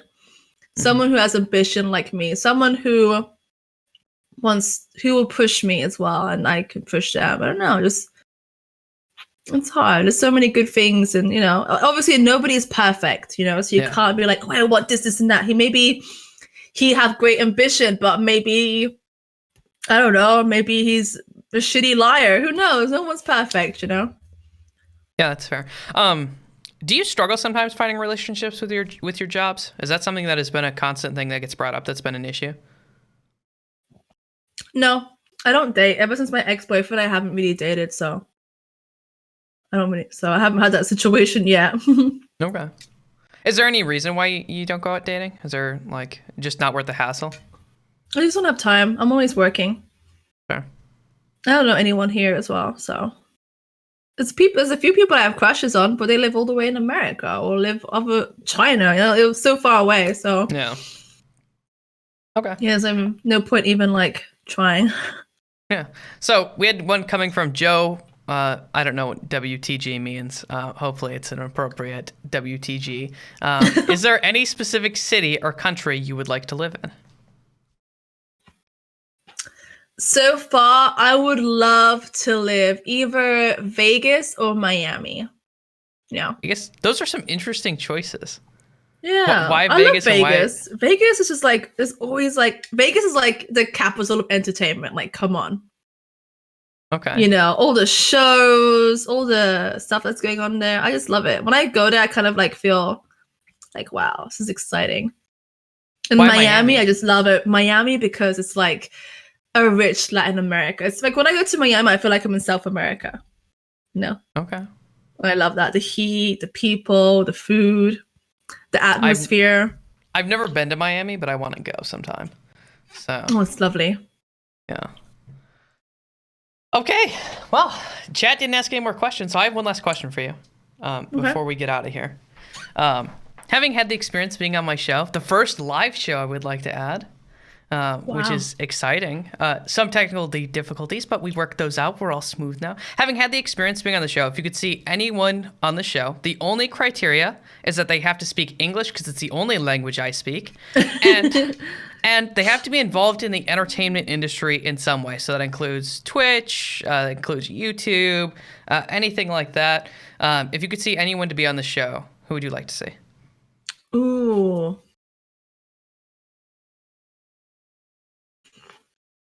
You know what? Maybe that girl from Docs yesterday, Sammy. I did not watch Docs yesterday, so what's her name? Semi Hart. She's like an actress and does Twitch as well. So she's really in the entertainment business. Okay. That pancake looks delicious.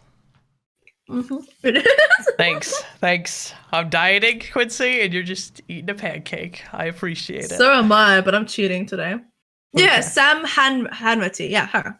Okay. Sammy. Okay. Yeah.